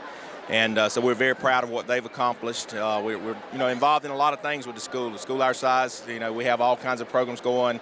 Drama program's excellent at our school, has an excellent tradition in our school. So we're very proud of all of our kids. All right, well, everything's going well, and good luck for your team out there in the second half. All right, back up to you, Dave. All righty, thank you, Gerald. Again, the halftime show continuing on right here, and Dave Garner alongside Harper LaBelle. And Harper, let's take a look back at the first half highlights, and they started quickly with the opening kickoff from Ian Days. Yeah, Brandon Brown is the only guy, number 7 here. He's not going to get a chance to catch Ian Days until he's already in the end zone. 96 yards on the return, and then Stephen Murphy followed that up with a 66-yard punt return. It made it 14-0. Special teams showing out early for the Wildcats. Bang, bang, bang. They're on the board again. Here's Sullivan with the 1-yard touchdown. Made it 21-0 at that point. And then Van Brunt got things going here. He hit Stephen Cross with a big pass play. Watch the determination as this play unfolds. He's not going to go, well, we didn't get all of that, but I'm telling you what, it was a great one to watch live. Of course, a field goal by the Eagles got him on the board. A big sack right there by Camden, though. And then you see O'Neal going to go down the sideline right here for a pretty good run. Pretty good first half for Shaquille O'Neal. And you see back on the other end, though, Ian Days, Andre Johnson, that big tandem right there working into the middle, and Days having a pretty good first half right there and doing an excellent job. Here is your Georgia EMC halftime numbers as we welcome Georgia EMC back to the mix. And you see the rushing yards right there, 84 for Camden, 46 for Northside. Some passing yards as well there, 92-84. The edge goes to the Eagles. Third down conversions, none for Northside in that first half, 3-7 for Camden. You see the penalties and time of possession as well. Yeah, fairly close if you just look at the stats, except for that one in the middle with the third down conversion. Northside has to get off that punting kick. They've got to be able to get the ball across for another first down, keep those chains moving to get themselves back in the ball game. But two big plays for Camden were keys for them. Well, we'll go ahead and step aside and be right back with the second half kickoff live from the Georgia Dome. You're watching the 5A 2009 GHSA State Football Championship on GPB. We're back in a moment. 3-hour score. Gerald Oliveri standing by with Coach Nix. Gerald. Coach Nix, generally your team runs the ball a lot, but you were forced to pass it more. Do you plan to continue passing it a lot, or are we going to get back to the running game? We're going to try to do whatever we can to get some points. We desperately need to get back in this ball game, and our defense settled down there a little bit, and we've made some plays, not played some plays, and hopefully our kicking game will pick it up, and we won't give them anything in the kicking game anymore. It's big second half fires, obviously. All right. Well, good luck in the second half. Thank you. Back up to you, Dave.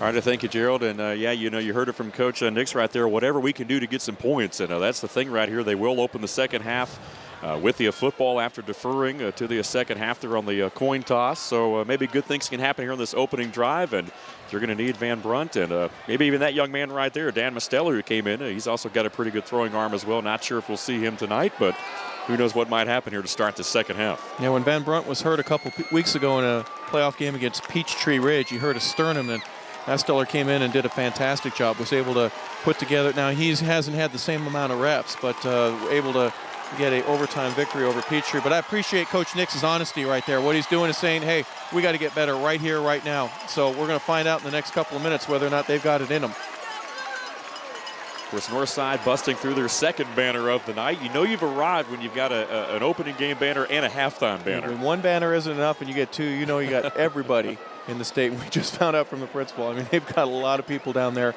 in that Macon area that are supporting them. Let's go ahead and check back in with Gerald right here before the start of the second half. Gerald, go ahead. Hey, well, for you, Dave, Harper, and all the football fanatics out there, and yes, we know you're out there, you don't want to miss the 400th edition of Prep Sports Plus. We're going to have a complete rundown of the 2009 GHSA football finals, so make sure you check us out, Georgia's longest-running sports and academic program, Prep Sports Plus, next Thursday, December 17th at 7:30 p.m., exclusively on GPB. All right, Gerald, and now I'm sure Gerald's probably been part of that show as well over the last decade or so. We should have asked him how many schools have two signs. Yeah, Gerald, if you can hear us down there, are we going to see your face on some of those? Yeah, it's an excellent show. We do a good job out there. Tom Bardays and the crew puts together a good schedule, and it's a very good show, and everybody should check that out. They've been putting a lot of hard work into it over the years since the early 90s, and everybody should make sure they check that out. From North Georgia to South Georgia, we cover it all.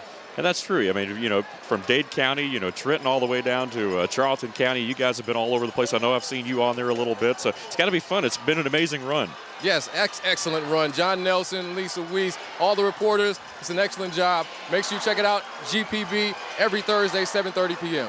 All right, thank you, Gerald, and look forward to hearing from you a little bit later on in the night right here. And here we are perched high above the dome turf right here, getting ready for the second half. Still a second half of football right here to be played for Northside, and who knows, they've got a shot to get back in this football game right here with this opening kickoff. Yeah, that's what they're going to try to do. One thing about the high school kids, they keep coming in. And you get older every year, but they keep coming in. They're 14, 15, 16, 18 years old. They all get the review and do it all over again, where we keep getting older. But a great coverage by GPT. Oh, don't remind me. Wildcats, of course, with the kickoff right here. Bryson Williams on the return. He's got a little bit of room over there. Ball pops loose, and I believe Camden recovered the ball in bounds, and they did. Going out of bounds. Was able to get a hand on that ball. Nolan Martin, number 46, down on special teams. And how about that, Martin? Of course, coming in, getting that ball right before it went out. Amazing job right here. Let's watch and see who got the strip right here. And yeah, that was just a big play from behind there. Great burst of speed to catch up and knock the ball loose. You see turnovers right there, Northside with two now in this ball game. And boy, the first play has not been kind to Northside in either half now. Of course, the 96-yard kickoff return by Camden to open the game. And now the fumble on special teams. And once again, the Wildcats have a short field to work with here now to start the second half. Coach Nix may have an argument here saying that the guy who recovered that fumble may have not had possession when he went out of bounds, but there's no replay for them. There's no way to argue that call. Well, Camden County, the most wins in 5A since 2000, 9 consecutive region titles. Of course, Northside with 2 state titles, as we talked about. And let's take another look at it right here, and we'll see. And we'll see if Nolan, he had possession. Yeah, it looked like a good call right there. Got his knee down. So John Madden used to write a book. It said one knee equals 2 feet. So he got a knee down, and that means he was in. There you go. He started to bobble it a little bit, but I think he already had possession of it and hit the ground, and then it started to pop loose. So here's Ian Days over the right side. Not much there, though, at all in the Northside defense. I guess as a player, you get in the mindset that, your offense is going to be on the field first. Defense is going to have a few reps, but then all of a sudden something like that changes. Your defense has to get ready to go pretty quick. Especially on the kickoff. You're thinking I get at least 3 and out before I have to go in, but when you have a turnover like that, it changes everything for you. Northside is going to have to answer the bell here, though. I knew, I would only assume that Coach Nick said, hey, we've come back from adversity before. We're going to have some more, but we got to get through this. Here's some initial adversity that they have to play right off the opening kickoff. And 2nd down and 9. Camden opened their season right here in the Georgia Dome with a loss against Grayson. And here they are, though, back in the state title game here to end the season in 2009. And hopefully for their sake with a state championship. Andre Johnson in the middle.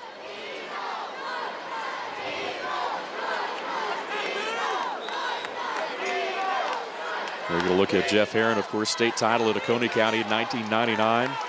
2 state titles at Camden. And looking for his 3rd with the Wildcat program in just 10 seasons. As we mentioned earlier, has been to the playoffs each of his first 10 seasons. And just a remarkable run for this Wildcat program. They've spent 39 weeks at #1 as a program. Here's a left side driving on 3rd down and 5, and going to be close to the marker right there. Again, Andre Johnson, the big fullback, with the carry. Meanwhile, Northside has spent 68 weeks at #1 as a program. So 2 programs that are certainly familiar with the big stage, and they've also been ranked high throughout their history. Well, not only through Georgia, but as you mentioned earlier, they've had national rankings. That means people all across the country are seeing that they're doing something right with both of these programs. They deserve to be here, and we mentioned that from the outset. They're great programs. They get over that hump of saying, okay, I got a group of seniors that are really good. What am I going to do next year to reload? Well, they've got a group of juniors that get it. They get the system, and they understand, and they feed the freshmen, and all of them seem to feed off of one another and keep that program going. 4th and less than a yard, but Camden will bring on the field goal team. Matt Ehas to attempt a 40-yarder. It's lined up right in the middle of the field. And Ehas has been pretty solid this year. Low liner wide left. So Ehas comes up a little bit short right there on the 40-yard field goal, and a big stop right there by the Northside defense, who dodges a bullet after fumbling the opening kickoff of the half, but now they're pretty much right back where they started. Yeah, Dave, I'm not sure about you, but if it were a closer score, he may have gone for that. But just settling for a field goal and just keeping drives moving and getting points on the board, the kick went almost sideways like a helicopter blade. So it was a big miss for Ehas, and was able to give Northside Warner Robins 1st and 10 on the 20. Briar Van Brunt to work right here, Twins near side. And that is O'Neal in motion. Van Brunt going to keep it right here. He's got some room, watch out. And loses the handle on the football. It's recovered by the Wildcats at the Northside 25. How about that? That's Byron Attaway who recovered it. And J.J. Green, the freshman, came up, and I believe he's the one that jarred the ball loose. Taking a look at it right here. Van Brunt again trying to wrap up the football right here, but didn't have it secured away there. Green, of course, the freshman, putting the helmet on it. Yeah, he has 3 fumbles from earlier and caused that one there. It was just one of those plays where he hit the ball. Van Brunt had plenty of yards there. Just go down and take what you got. But obviously it knocks it loose, and the defense is back out on the field for Northside. Well, the first 2.5 minutes or so have not been kind to Northside here at all. Let's see if that defense, though, can make another stop. There's Ian Days, who weaves his way forward for a couple of yards. You're talking about rankings, of course. Camden 15th in the USA Today poll. Rivals High has them at 25. ESPN, both teams inside the Fab 50. Camden at 35 and Northside at 30. Max Preps, National Prep polls, you name it, both these teams right here are ranked mostly inside the top of 50 in the nation. Yeah, you get a lot of eyes, and especially in college, you get your kids a chance to get recruited because of that high ranking that you have. Here's 2nd and 8. Days is tripped up. And this Northside defense seems to have settled into a little bit of a rhythm right here, going back to the to the first half. You see Jackson right there coming up with another stop.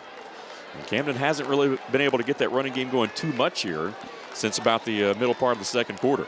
I think they're just playing a little more conservative. They're not doing things quite as wildly as they would if they were down 21-3.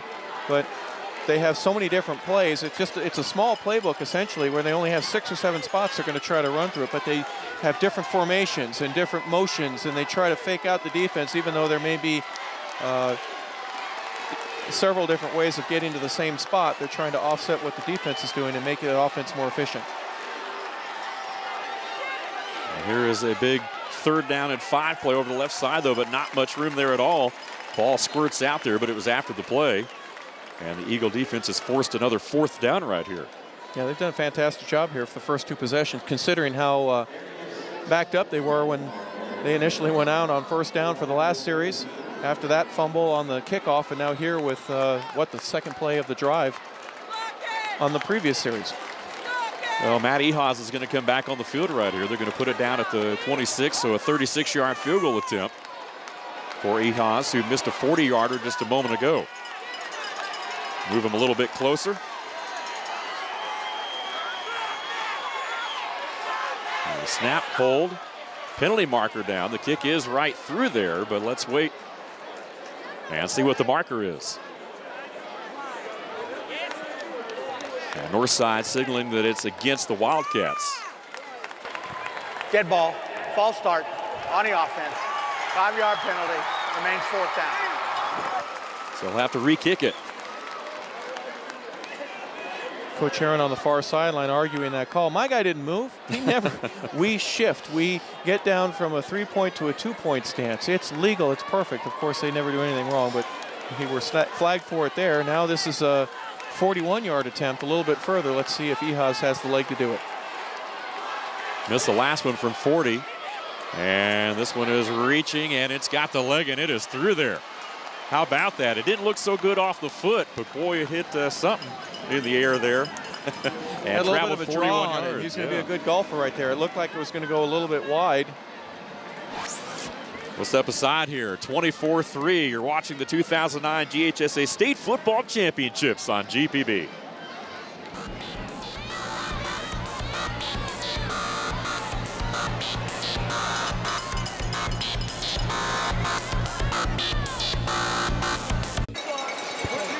.1 ball game. Camden County leading at 24-3 after the 41-yard field goal from Matt Ehas, who drilled it through there. 4 plays, just 1 yard on the drive, though. But again, the field goal eating up 2 minutes and 23 seconds off the clock right there. 7:18 still left here in this third period. Getting a chance to watch the big boys, the big hogs up front, the offensive linemen, and their meeting. Here is Williams, and this is Anderson who will pick this one up and try to make something there. He gets across the 20, and Northside will go back on offense. As we mentioned, Camden, of course, with 24 assistant coaches. Welton Coffey, the offensive coordinator, actually have co-defensive coordinators, and John Lindsay and Cedric Corse. And, of course, Kevin Kinsler, the defensive coordinator for the Northside Eagles. Amazing how things have changed. My first year in the NFL, the Falcons had 9 coaches total, and that's including the head coach. We had 9, 4 on each side, and a special teams guy. It's just unbelievable. My, how times have changed, that's for sure. Northside trailing by 3 scores right here. Van Brunt to the air, connects with O'Neal up at the 28. J.J. Green, the freshman, on the coverage, and I've been impressed with him. You know, when you dress out 130 players and you're a freshman, that says a lot about the confidence that the coaching staff has in you to come in and make plays, and certainly not rattled in a big game like this. Couldn't agree with you more. Now watch Van Brunt here, just fires it. This is one of those completions that he needs to get done. Shaquille O'Neal, but JJ with a nice, I'm not going to let you go type tackle. And yeah, he's earned the spot. You think there's a lot of juniors and seniors and sophomores that say, I want a chance to play, but he beat all of them by getting a chance to start here as a freshman. Here's O'Neal near side trying to make one man miss. Gets up across the 35, and that's a first down.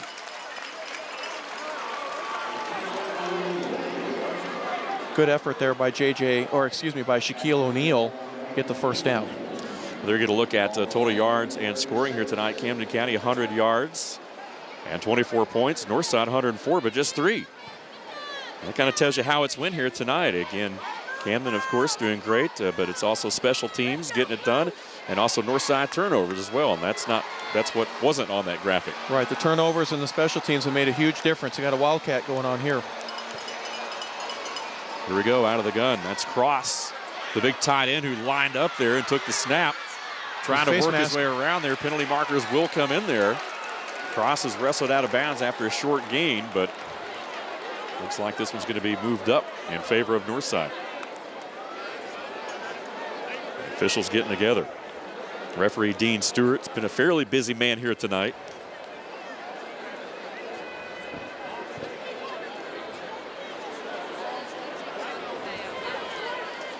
Of course, Northside lost the 05 title game against Statesboro. Only 4 losing seasons in 44 years for this Eagle program. Truly Absolutely remarkable. Amazing. Yeah, it really is. Great history to draw from where all the younger players. Personal foul, face mask on the defense, 15 yards at the end of the run, first down. And there is no 5-yard face mask anymore in the high school football. I mean, it's all 15. It's all intentional. If you touch it, you meant to touch it.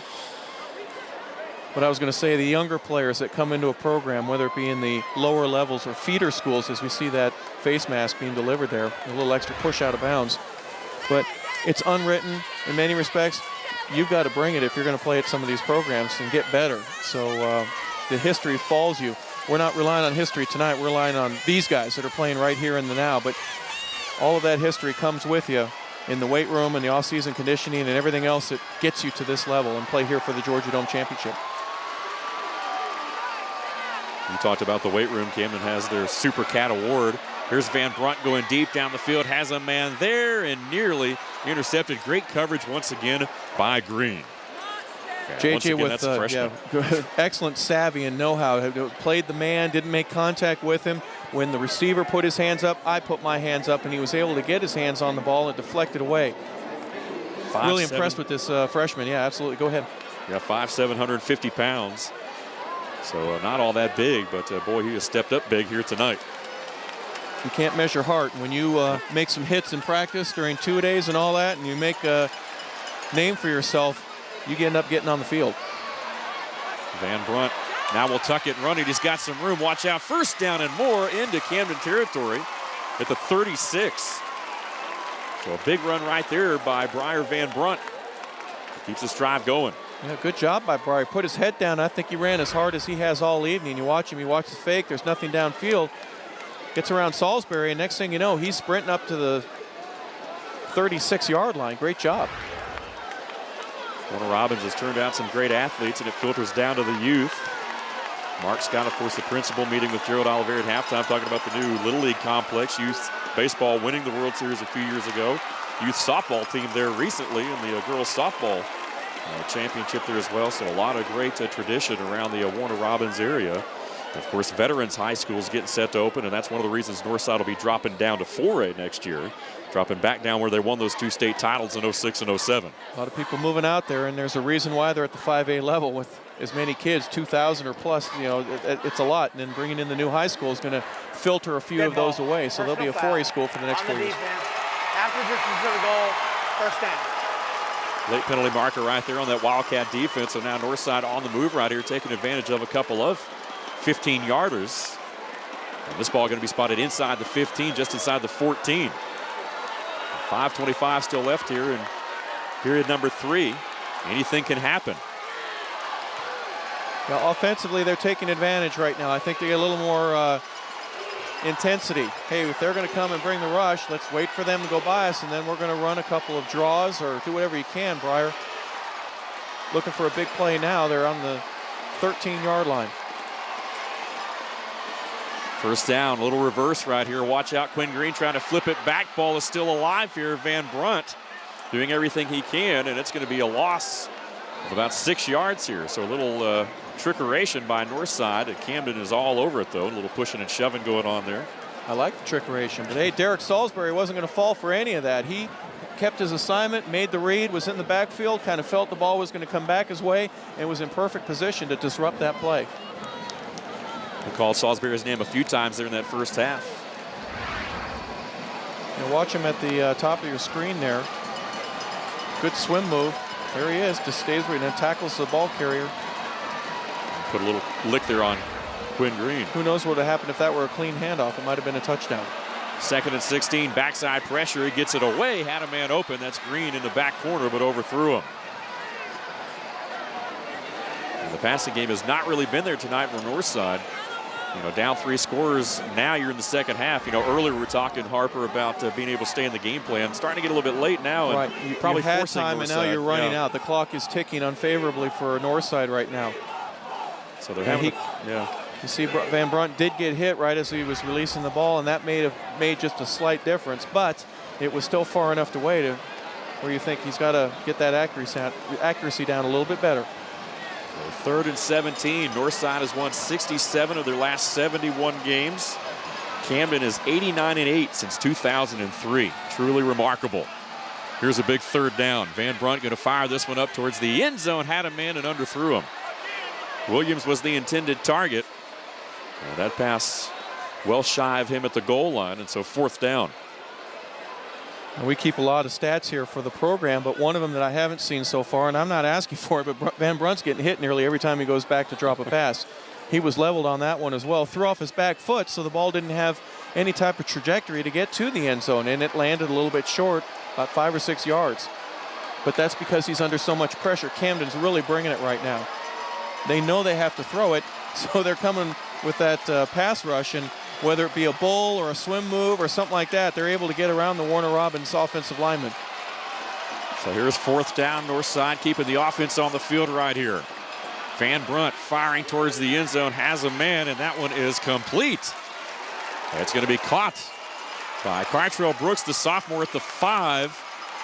And right at the 1st down marker, they may have to bring the chains across right here. Ball's And come right into your screen as you watch it. Kytrell, yep, he had 1 foot in, 1 knee equals 2 feet. But he's going to be shy the 1st down, and they won't even need a measurement. Boy, he didn't miss it by much, but he was 1 yard shy, maybe even less than that, and the ball will go over. So a tough break right there by Northside. They got the matchup they wanted, just didn't quite go deep enough. They did. Those 2 penalties, as you mentioned, helped to move the ball and give them some momentum. But coming down on 4th down because, again, the pressure. Camden County offense, 100 yards, 10 points. Defense, an interception, 2 fumble recoveries. Special teams, though, 2 touchdowns. Really the difference in this game right now. Those bottom 2 statistics really speak volumes, and they're going to have to call a timeout here. But only 100 yards on offense isn't a whole lot. Well, we talked about 396 last week against Colquitt in the semifinals and a 19-10 win. 2 guys over 100 yards rushing in that ball game. Tonight it's been a little bit tougher against a stingy Northside defense, but nonetheless, they're still leading by 3 touchdowns. And you have to, if you're Northside, just try to do something momentum-wise. The defense has played well. They haven't given up. I mean, 100 yards to a team like Camden is quite containable, but you're dealing with some other things there, some different portions of this ball game that they had to do better in. Fans, of course, filling the stands here tonight inside the Georgia Dome. Big crowd on hand indeed, and hopefully we'll have a big crowd to tune into GPB on Christmas Eve for an evening full of music and songs of the season. It's Faith Hill's Joy to the World. The festivities begin Christmas Eve at 8, only on GPB. A country music fan, by chance? I like any kind of music, I really do. If it's good. If it's good. Now, Faith Hill is pretty good. Faith Hill is pretty good. I want to encourage folks to join us on Christmas Eve. Faith Hill's Joy to the World at 8 o'clock only on GPB. So 4 minutes left here in this 3rd period. Camden back on offense. That stays in motion. They'll hand it to him. And he'll go forward for a couple before he's driven back by the interior of that Northside defense. Jackson Williams combining for the hit. Camden with their longest winning streak, 28 games in 03 and 04. The longest losing streak in program history was 12 from 87 to 89. Longest winning streak for Northside, 35 games from 06 to 08 during those championship runs. Their longest losing streak, 9. So these programs really mirror each other in a lot of ways historically, and of course results on the field obviously too. Unbalanced to the left. They run right in the middle. Quick hitter right there for Andre Johnson. Watch out. Boy, a big burst right there up across the 20. And a gain of about 15 yards. Brandon Brown pulled him down in the secondary, but not before Johnson was able to rattle off a big gain. Now, if this were old school football, Brandon Brown would have had a tearaway jersey that he would have been just grabbing there. Great tackle. Watch him. Gets him by the waist and is able to pull him down. Nice save there. Probably kept it from going another 10, 15 yards. Great job by Johnson. Well, 1st and 10 here at the 24. Days once again in motion, gets the ball. And driving up to the 30 he goes. You know, neither one of these 2 teams, Harper, really with a lot of D1 commitments. You know, we saw Sandy Creek last night. They had 6 D1 commitments and 2 juniors who were already getting a lot of interest. Well, neither one of these 2 teams here in 5A, they've got college potential. But really, Bryson Williams, the only guy that's really committed. He's going to South Carolina off that Northside defense. But other than that, just a bunch of guys that play football, play well as a team. Not a lot of superstars out there, not a lot of guys that overshadow the other. It's pretty much a team ball game, and Northside's motto is, if I don't, we won't. Yeah, I appreciate that motto. I really like it. And I think coaches will come around and eventually start recruiting him. Here over the left side this time, that's Sullivan trying to bounce it out there. Boy, he squeezes through some traffic and picks up the 1st down. He needed 5. He got about 6 or 7. Well, it took 7 Eagles to be able to bring him down. One thing I was going to say is the difficulty with that recruiting process is a lot of schools, especially let's say here locally, some big SEC schools, they've already finished their recruiting for this year. They're looking at next year, and that doesn't help these seniors out, but it gives the juniors a jump in that they're getting 2, 3, 4 extra ball games to play and be seen with. But hopefully some schools will be able to see that there is a lot of talent at both levels here, offensively and defensively. Meanwhile, Camden's motto is believe in the Paul. And believe in the Paul for one more game is what it said on the school website. And here's Andre Johnson. Oh, wow, loose. And Bryson Williams recovers it at the 49. Wow, big time pop right there. Johnson loses the handle, and Williams, the safety, pounced on it. For Northside Warner Robins, there's a lot of folks over here on this side are probably saying, gosh, it's about time. We've been hitting guys and hitting them, and finally the ball pops loose. Able to see it. Johnson had it earlier in that play. The ball pops from going east and west to where it goes north and south. See how the ball changes right there? Wasn't able to get his finger on it. It was popped loose. Great hit there. See Williams with the recovery. Rashad Wright. You see the turnover story. Northside with 3. Camden with their first. So now Van Brunt, breathing new life, is hit and dropped, and he'll go down back at the 40. Good coverage downfield by the Wildcats, and Van Brunt had nowhere to go with the football. Ian Days came shooting through there. We talked about him primarily on offense, but you kind of forget that he plays the middle linebacker and plays it well. That time he came on a blitz and was able to get to Van Brunt. Breyer needed about another second before he was able to release that ball. He had 2 guys running a post, and then he had a go route on the left-hand side, and right about the time he got his feet set, Ian Days said, I'm going to set you down. Here we go, second down and long right here. Quick pass out to Green. We'll give him the 46. Gets back 4 or 5, but they're going to need some bigger chunks here now with 3rd and about 14 to go. Again, the offensive line kind of talking to one another. Come on, we got to do this. Sometimes they're only bringing 3 or 4, so Camden's really getting great penetration and able to mess up the timing of all of the offensive plays, especially when they're trying to pass. Worden, of course, is the center, 6'1", 230 senior, really the anchor along that offensive line. He's also the team's long snapper, so he's pretty much in there for everything. I know you know a little something about that. Just a couple things about that. Here's Van Brunt. He's got some room. Watch out. Stays on his feet. 45 and down to the 41 he goes before he takes a big pop. Going to be about 2 yards shy of the first down. And that might be the final play of the quarter. Stephen Murphy tripped him up. T.J. Williams, Reed able to hit him here at the end of the play. Watch, keep your feet, and boom, big hit right there. And that will do it through 3 quarters of play. Camden County 24, Northside 3. We'll step aside and be right back. You're watching the 2009 GHSA State Football Championships on GPB, 4th quarter. Coming up from the Georgia Dome.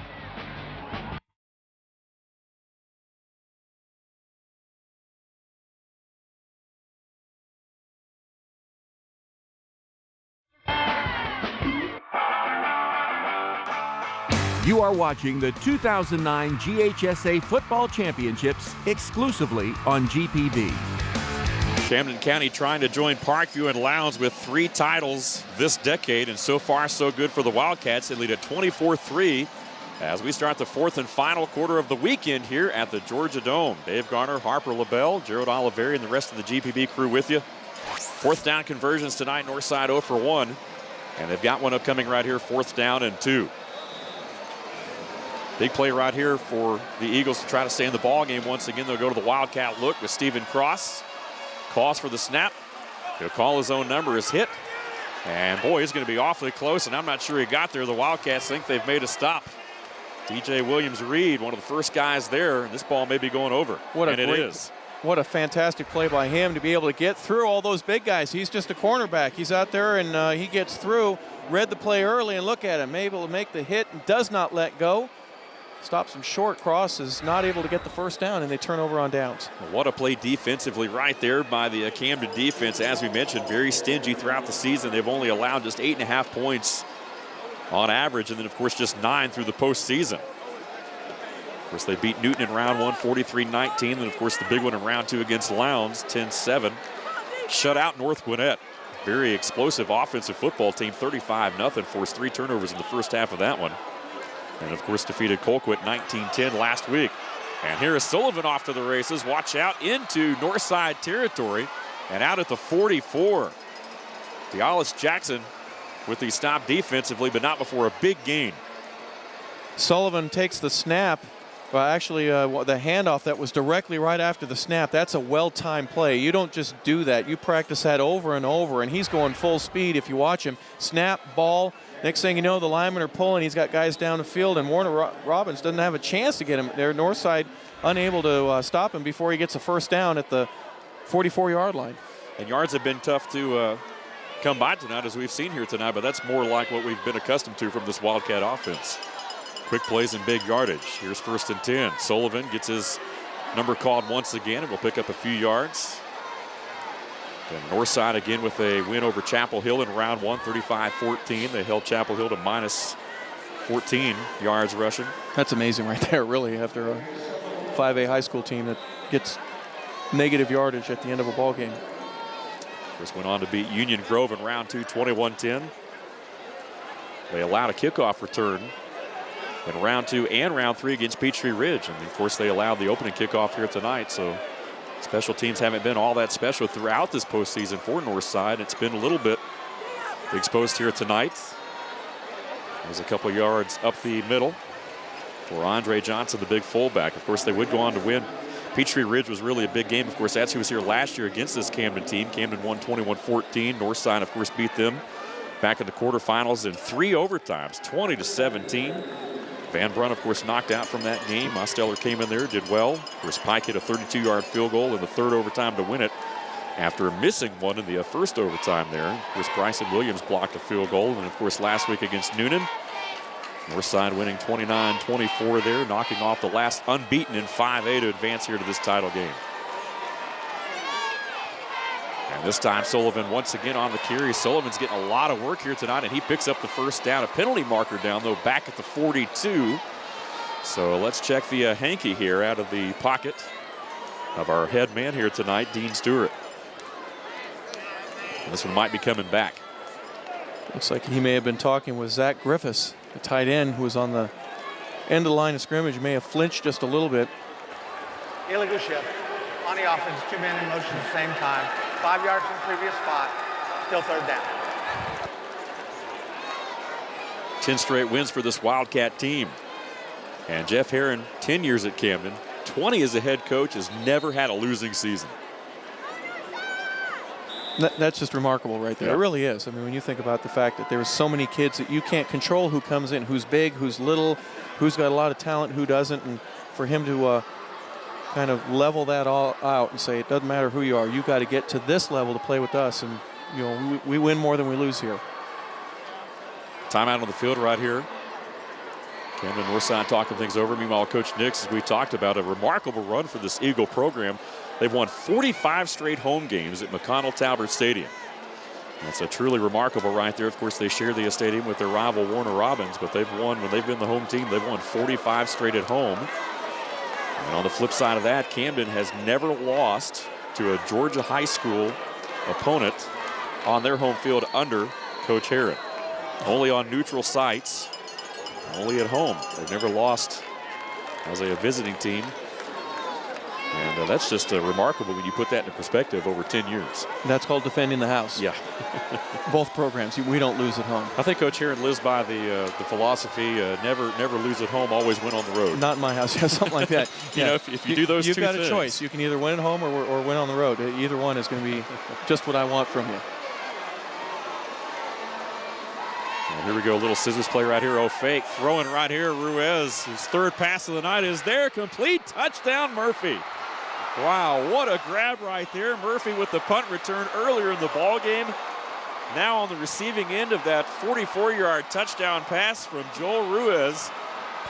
And Camden has probably thrown the ball more tonight than they have all year long. 3rd or 4th pass attempt of the night right there, and this one goes for a touchdown. I can guarantee you they haven't run 300 plays, so they're going against their statistical information. Watch this. Ruiz back to pass. Let's go over it, a deep post route. Touchdown. Dontavius Anderson had good coverage, but not quite good enough. Great angle there on the reception. Another touchdown, and it's 30-3 with the extra point to come. Ehas, of course, booted a 41-yard field goal earlier. Now will try to tack on his 4th PAT of the night and does so. So with 9:54 left in the contest, Camden County leads it 31-3 over Northside as you see the scoring drive. 4 plays, 60 yards, just 2:01 off the clock. And the big reception by Murphy, a 43-yarder from the hand of Joel Ruiz, the junior quarterback, 6'3", 181. Murphy, 6'1", 164. 4 interceptions on the year as a DB. And here offensively as a receiver makes the big grab. Well, this Camden crowd is fired up now. Yeah, they are. 7 touchdowns to 1 interception. Great ratio for Ruiz. He is a safe quarterback in that we don't throw a whole lot, but when we do, we're efficient. Big touchdown there. That may drive a stake. Jared Oliveri standing by. Gerald. As we see Stephen Murphy, number 9, just caught that touchdown pass. Do you know it's only his 2nd year of playing football? He was a basketball player and just converted over. He had never played football at any level until last year. That's an amazing catch, an amazing punt return, and he's definitely an impact player for this team. Yeah, Gerald, that's truly remarkable when you consider, just a 2nd-year player making plays like that. And really, this Camden defense is young. Their entire secondary and their 2 pony positions, that they call them, are basically kind of linebacker DBs. They're all first-year starters. So not only have these guys not played too much, they're all getting their first year starting as well. And for the defense to be as dominant as they've been this year, that says a lot. Ehas boots it away right here.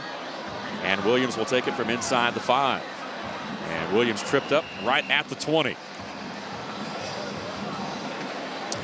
Well, here we go again. Yesterday, it all got started in the afternoon. Buford, of course, 13-10, claiming the 2A state championship yesterday here at the Georgia Dome, their 3rd straight. Of course, 11 rushes, 64 yards there for Curry. Just a great job right there, touchdown. And, of course, Sandy Creek, 29-15 over Clark Central, the 4A contest last night. Neal, 19 rushes, 169 yards, and 2 touchdowns there for the big running back from Sandy Creek. And, of course, earlier today, Wilcox County with a big effort for Marshall, 251 passing yards, a touchdown, and 2 rushing TDs there over Savannah Christian. And, of course, earlier, the AAA game saw Peach County edge Gainesville 13-12. Davis with 2 interceptions. Crowell, again, 7 tackles and 1 interception. Also had a touchdown there offensively as well. And just a great game there all the way around. You hate that someone had to lose that game. Gainesville with that late surge there. Went about the length of the field in 50 seconds, had a chance to win it with no time left with a 2-point play, but it came up short. Peach County hanging on for that title there earlier. Win their 3rd championship in 5 years, so they knew what it was like. They'd been here before, and they didn't have to go in the sleet and the cold like you did a couple years ago down at Lowndes. We have highlights of that. Probably have to play those again, just to remind everybody what you had to go through to bring championship performance action here in GPB. Well, the Georgia Dome, it gives you a great atmosphere, but it also helps with your parking and seating capacity. Of course, the GHSA, you have those regulations. And here's a big sack from behind right here. Van Brunt didn't know it was coming. Big Salisbury steak off the edge right there for a big takedown. Well, I don't know what you do. You got 5 linemen. You're only bringing 3 defensively, and they get through that cleanly. Somebody missed a block. Van Brunt's been hit too many times tonight. He's looking at his linemen a little bit. And they go, come on, guys, give me some time. I need a little bit of time. He had 4 linemen blocking 2 guys, and they had 1 that wasn't blocked at all. So that's part of the problem here tonight for what Northside's had to deal with. Well, they're going to bring some more guys up there. You see 5 tackles and 2 sacks tonight for Salisbury. Oh, nice little run right here for O'Neill. All the way across the 25 he goes, and mark him down at the 28. Stephen Murphy tripped him up, but that's a big play after a big loss right there. You mentioned experience just prior to the ball moving over, and it's one of those deals when you're in a program that's this good, your seniors get to play, and your juniors and sophomores, they don't get a whole lot of experience until they're seniors, and they're able to offset some of the talent there. So here, 12, 14 games, 15 games into the season, you've gained back a lot of that experience from that level where you didn't have any from maybe a year ago. Here's 3rd and 3. And Brunt this time going to fire. He's got his target and still on his feet. That's Brooks. He's got some room. Watch out, trying to pull away. Loses the handle on the football. And the Wildcats will fall on it. And that's just the kind of night it's been tonight for Northside. Zach Marks recovered it right there, the free safety. Northside had the play they wanted right here, and there is a Camden player down back at the 26. We'll take another look at it right here. Great breakaway. JJ not able to make the play, and then right from behind, boom, just took the ball, just hit the nose of it. That's all you have to do sometimes. Watch the gap in between the ball right there. It is Brooks, 6'5", 180, just a sophomore, good-looking athlete, but lost the handle on it. We talked about Marks, the senior, 5'10", 157 pounds. 3 interceptions this year. We'll go ahead and step aside with 8:22 left and be right back. Again, you're watching the 2009 GHSA State Football Championships on GPB.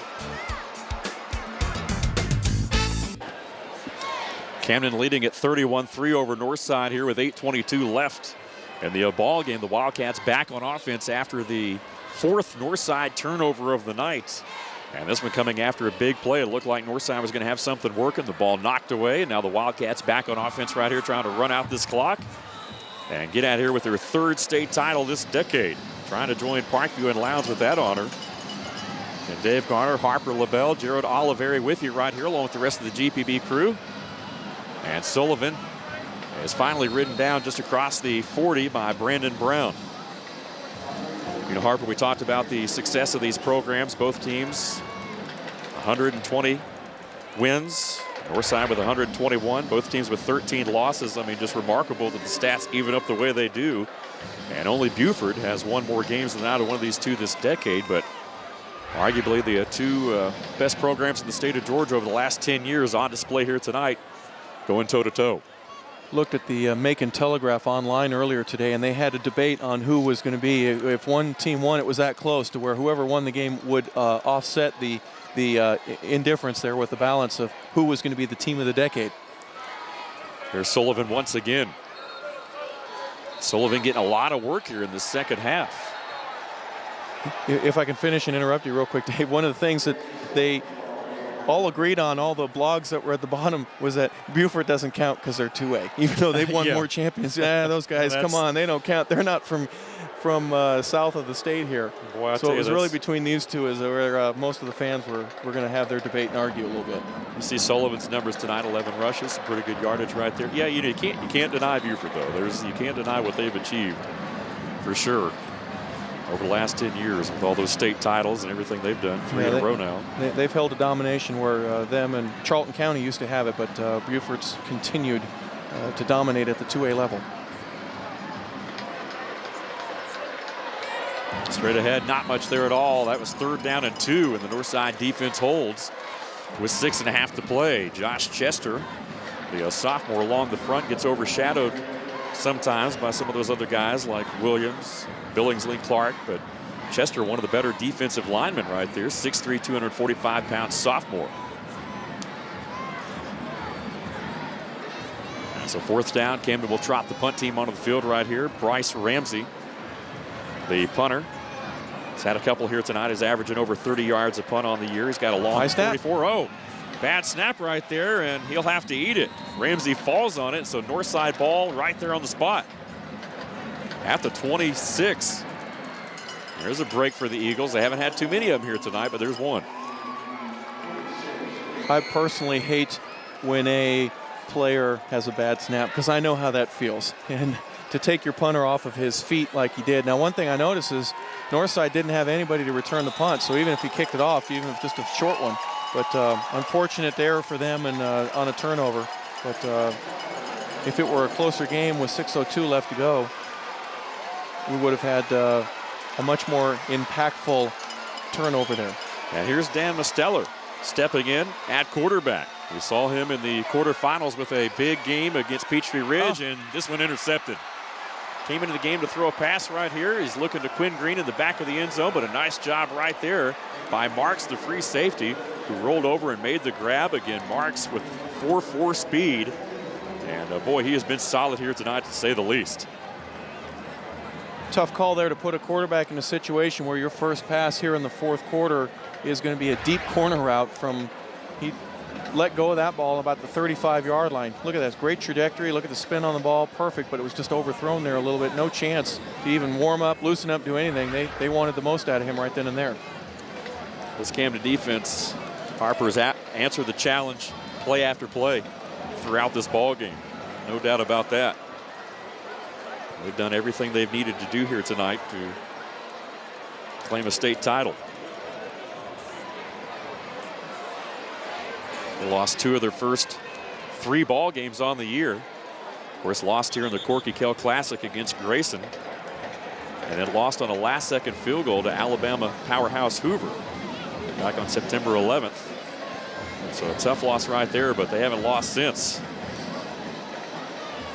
And part of that may be because some of these seniors, as underclassmen, 3 tackles, fumble recovery, interception for Zach Marks. What a great way to finish the night and end your career.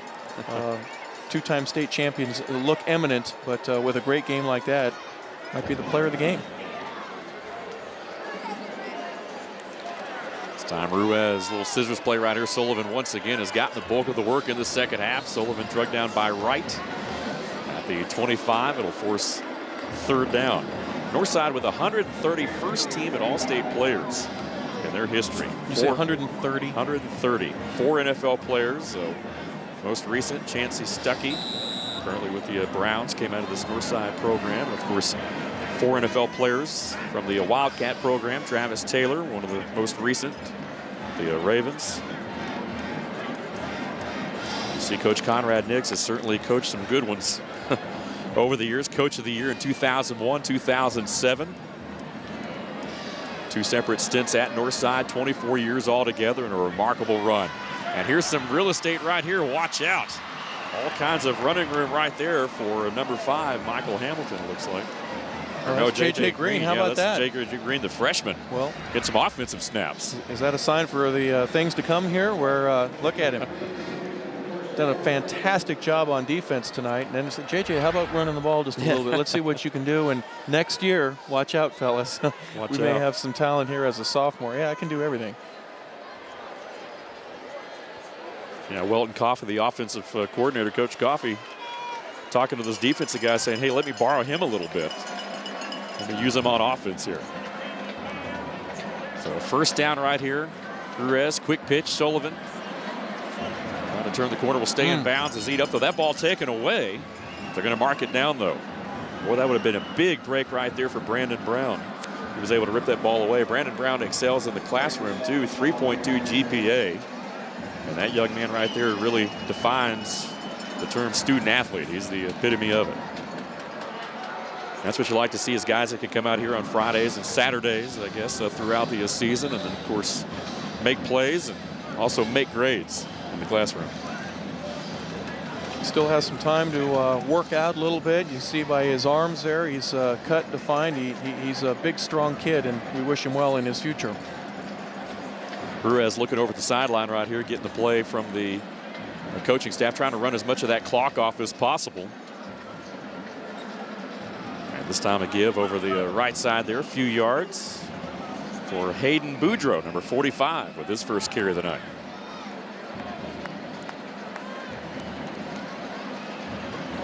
Nice pickup for Hayden. Just looking at him, he's probably not a speed guy, but you never know in the future where if he's got a chance to be one of those ones that takes it up the middle and turns into a short yardage guy. William Perry was one of those few guys that was able to cross over and make something amazing happen for the Chicago Bears. Ruiz once again peeking over on 3rd down and 4. And Sullivan this time is going to be hit. Big Greg Clark, 99, wrapping him up in there, and it'll force 4th down. This Northside team, the senior group, 53-3. 1997 was the last time that Northside did not win 10 games in a season. It's been well over a decade, 12 years in fact. Yeah, that's an amazing stat, isn't it? I mean, you have certain teams, like we mentioned earlier, Coach Heron had some interesting perspective on the way he did. You know, we hadn't had a losing season forever, but to have 10 wins 12 years in a row is just an amazing accomplishment. Ramsey gets his hands on this one, gets it away under a heavy Northside rush. O'Neal will let it go right here, and it's down at the 15. They're going to look at the Wildcat cheerleaders in the house. You were sharing an interesting stat with me, and I actually knew the answer to it. If you want to share with the viewers at home, maybe we'll let them take a guess at it. Well, now that you've pretty much given it away, I had said, what sport, proportionately, if you can call it a sport, has more injuries than any other? And folks, it didn't take Dave more than 2 seconds to say cheerleading. That's right. With ankle and cheerleading statistically, some of there's those, more injuries. Yeah, they really do. I would never have guessed that until somebody relayed that to me a while ago. But cheerleading is a difficult sport. It is. Northside back on offense right here. Stellar stays in the game at quarterback. That is Travis Boyd, number 5, with the carry right there. Boyd had a big touchdown that sealed the win over Chapel Hill in round number 1 of the playoffs. Of course, Boyd, a 3-time wrestling region champion. He's gotten it done on the football field this year as we go inside 2 minutes. Of course, we're talking about Coach Conrad Nix. His son Patrick was the offensive coordinator at Georgia Tech and Miami over the years. And boy, big stop right there that time. Big number 61 all over the play, Brian Layfield, or excuse me, it was looked like Donald Glover. Camden continuing to make plays right here, and some other guys getting in the ball game here in this last minute. 3rd and 5 for Northside as the time continues to roll away. Kind of nice that there may be some seniors here in the lineup that aren't starters but have been a part of this program now for 3 or 4 years, getting a chance to say, I got to play in the state championship. Good for them. Coach Jeff Herron about to become the 10th coach in Georgia to win a 4th state title. And here is Perry, number 3 on the carry. Up to the 30, gets a first down. And that might be the final play of the ball game right here as the celebration begins in the stands for the Camden County Wildcats. And Coach Jeff Herron getting some hugs from some players over there as the time rolls away. Northside will not snap it again. And that will do it. And congratulations. Back-to-back championships aren't easy to accomplish, but he made it look easy tonight. The Camden County Wildcats and head coach Jeff Herron are the 2009 GHSA Class 5A state champions. Celebration is on at midfield right here. Coach Jeff Herron becoming the 10th head coach in Georgia to win his 4th state title. Camden joins Parkview and Lowndes with 3 titles this decade, as the debate for Team of the Decade rages on. Gerald Oliveri standing by with a winning coach. Gerald. I'm here with Coach Herron. This is one of the things that you really want to accomplish, back-to-back state titles. How does it feel to finally do it? Well, it feels great. I'm not going to lie, it feels great. And this has been a special year and a special group of kids because we were 1 and 2, and a lot of people didn't think we were going to get to the, make it past the first round. I even heard that from some of our fans. And for them to come back like they did and just keep getting better each week, my hat's off to our seniors, and they played their hearts out, and they never gave up on it, and they played well tonight. You have a lot of support down there in Kingsland. Tell me about the community down there. Well, they've always supported us great. You look over there in the stands, and what a fantastic job by them, our band, our cheerleaders, all of them, but they always do, and they deserve this. This is a community win, and they deserve it. All right, Coach, congratulations. Go enjoy the win. Back up to you, Dave. All right, thank you, Gerald. After losing in the semis in 07, the Camden County Wildcats have won back-to-back state titles here. Most recent here in 2009. Congratulations to the Camden County Wildcats and Coach Jeff Herron, 2009 GHSA Class 5A state champions. And man, oh man, what a weekend it has been. Plenty of high school football taking place over the last 2 days. I've enjoyed it. It has certainly been a ride, and boy, this Camden County team has made their case for certainly being the team of the decade. Now to Matt Ryan to introduce the player of the game here in just a moment. Matt Ryan, of course, in the Atlanta Falcons, a big part of the GHSA high school football playoffs this year. In the meantime, we'll go ahead and take a break and be right back to the Georgia Dome in Atlanta. More on the other side of the break. Stay with us.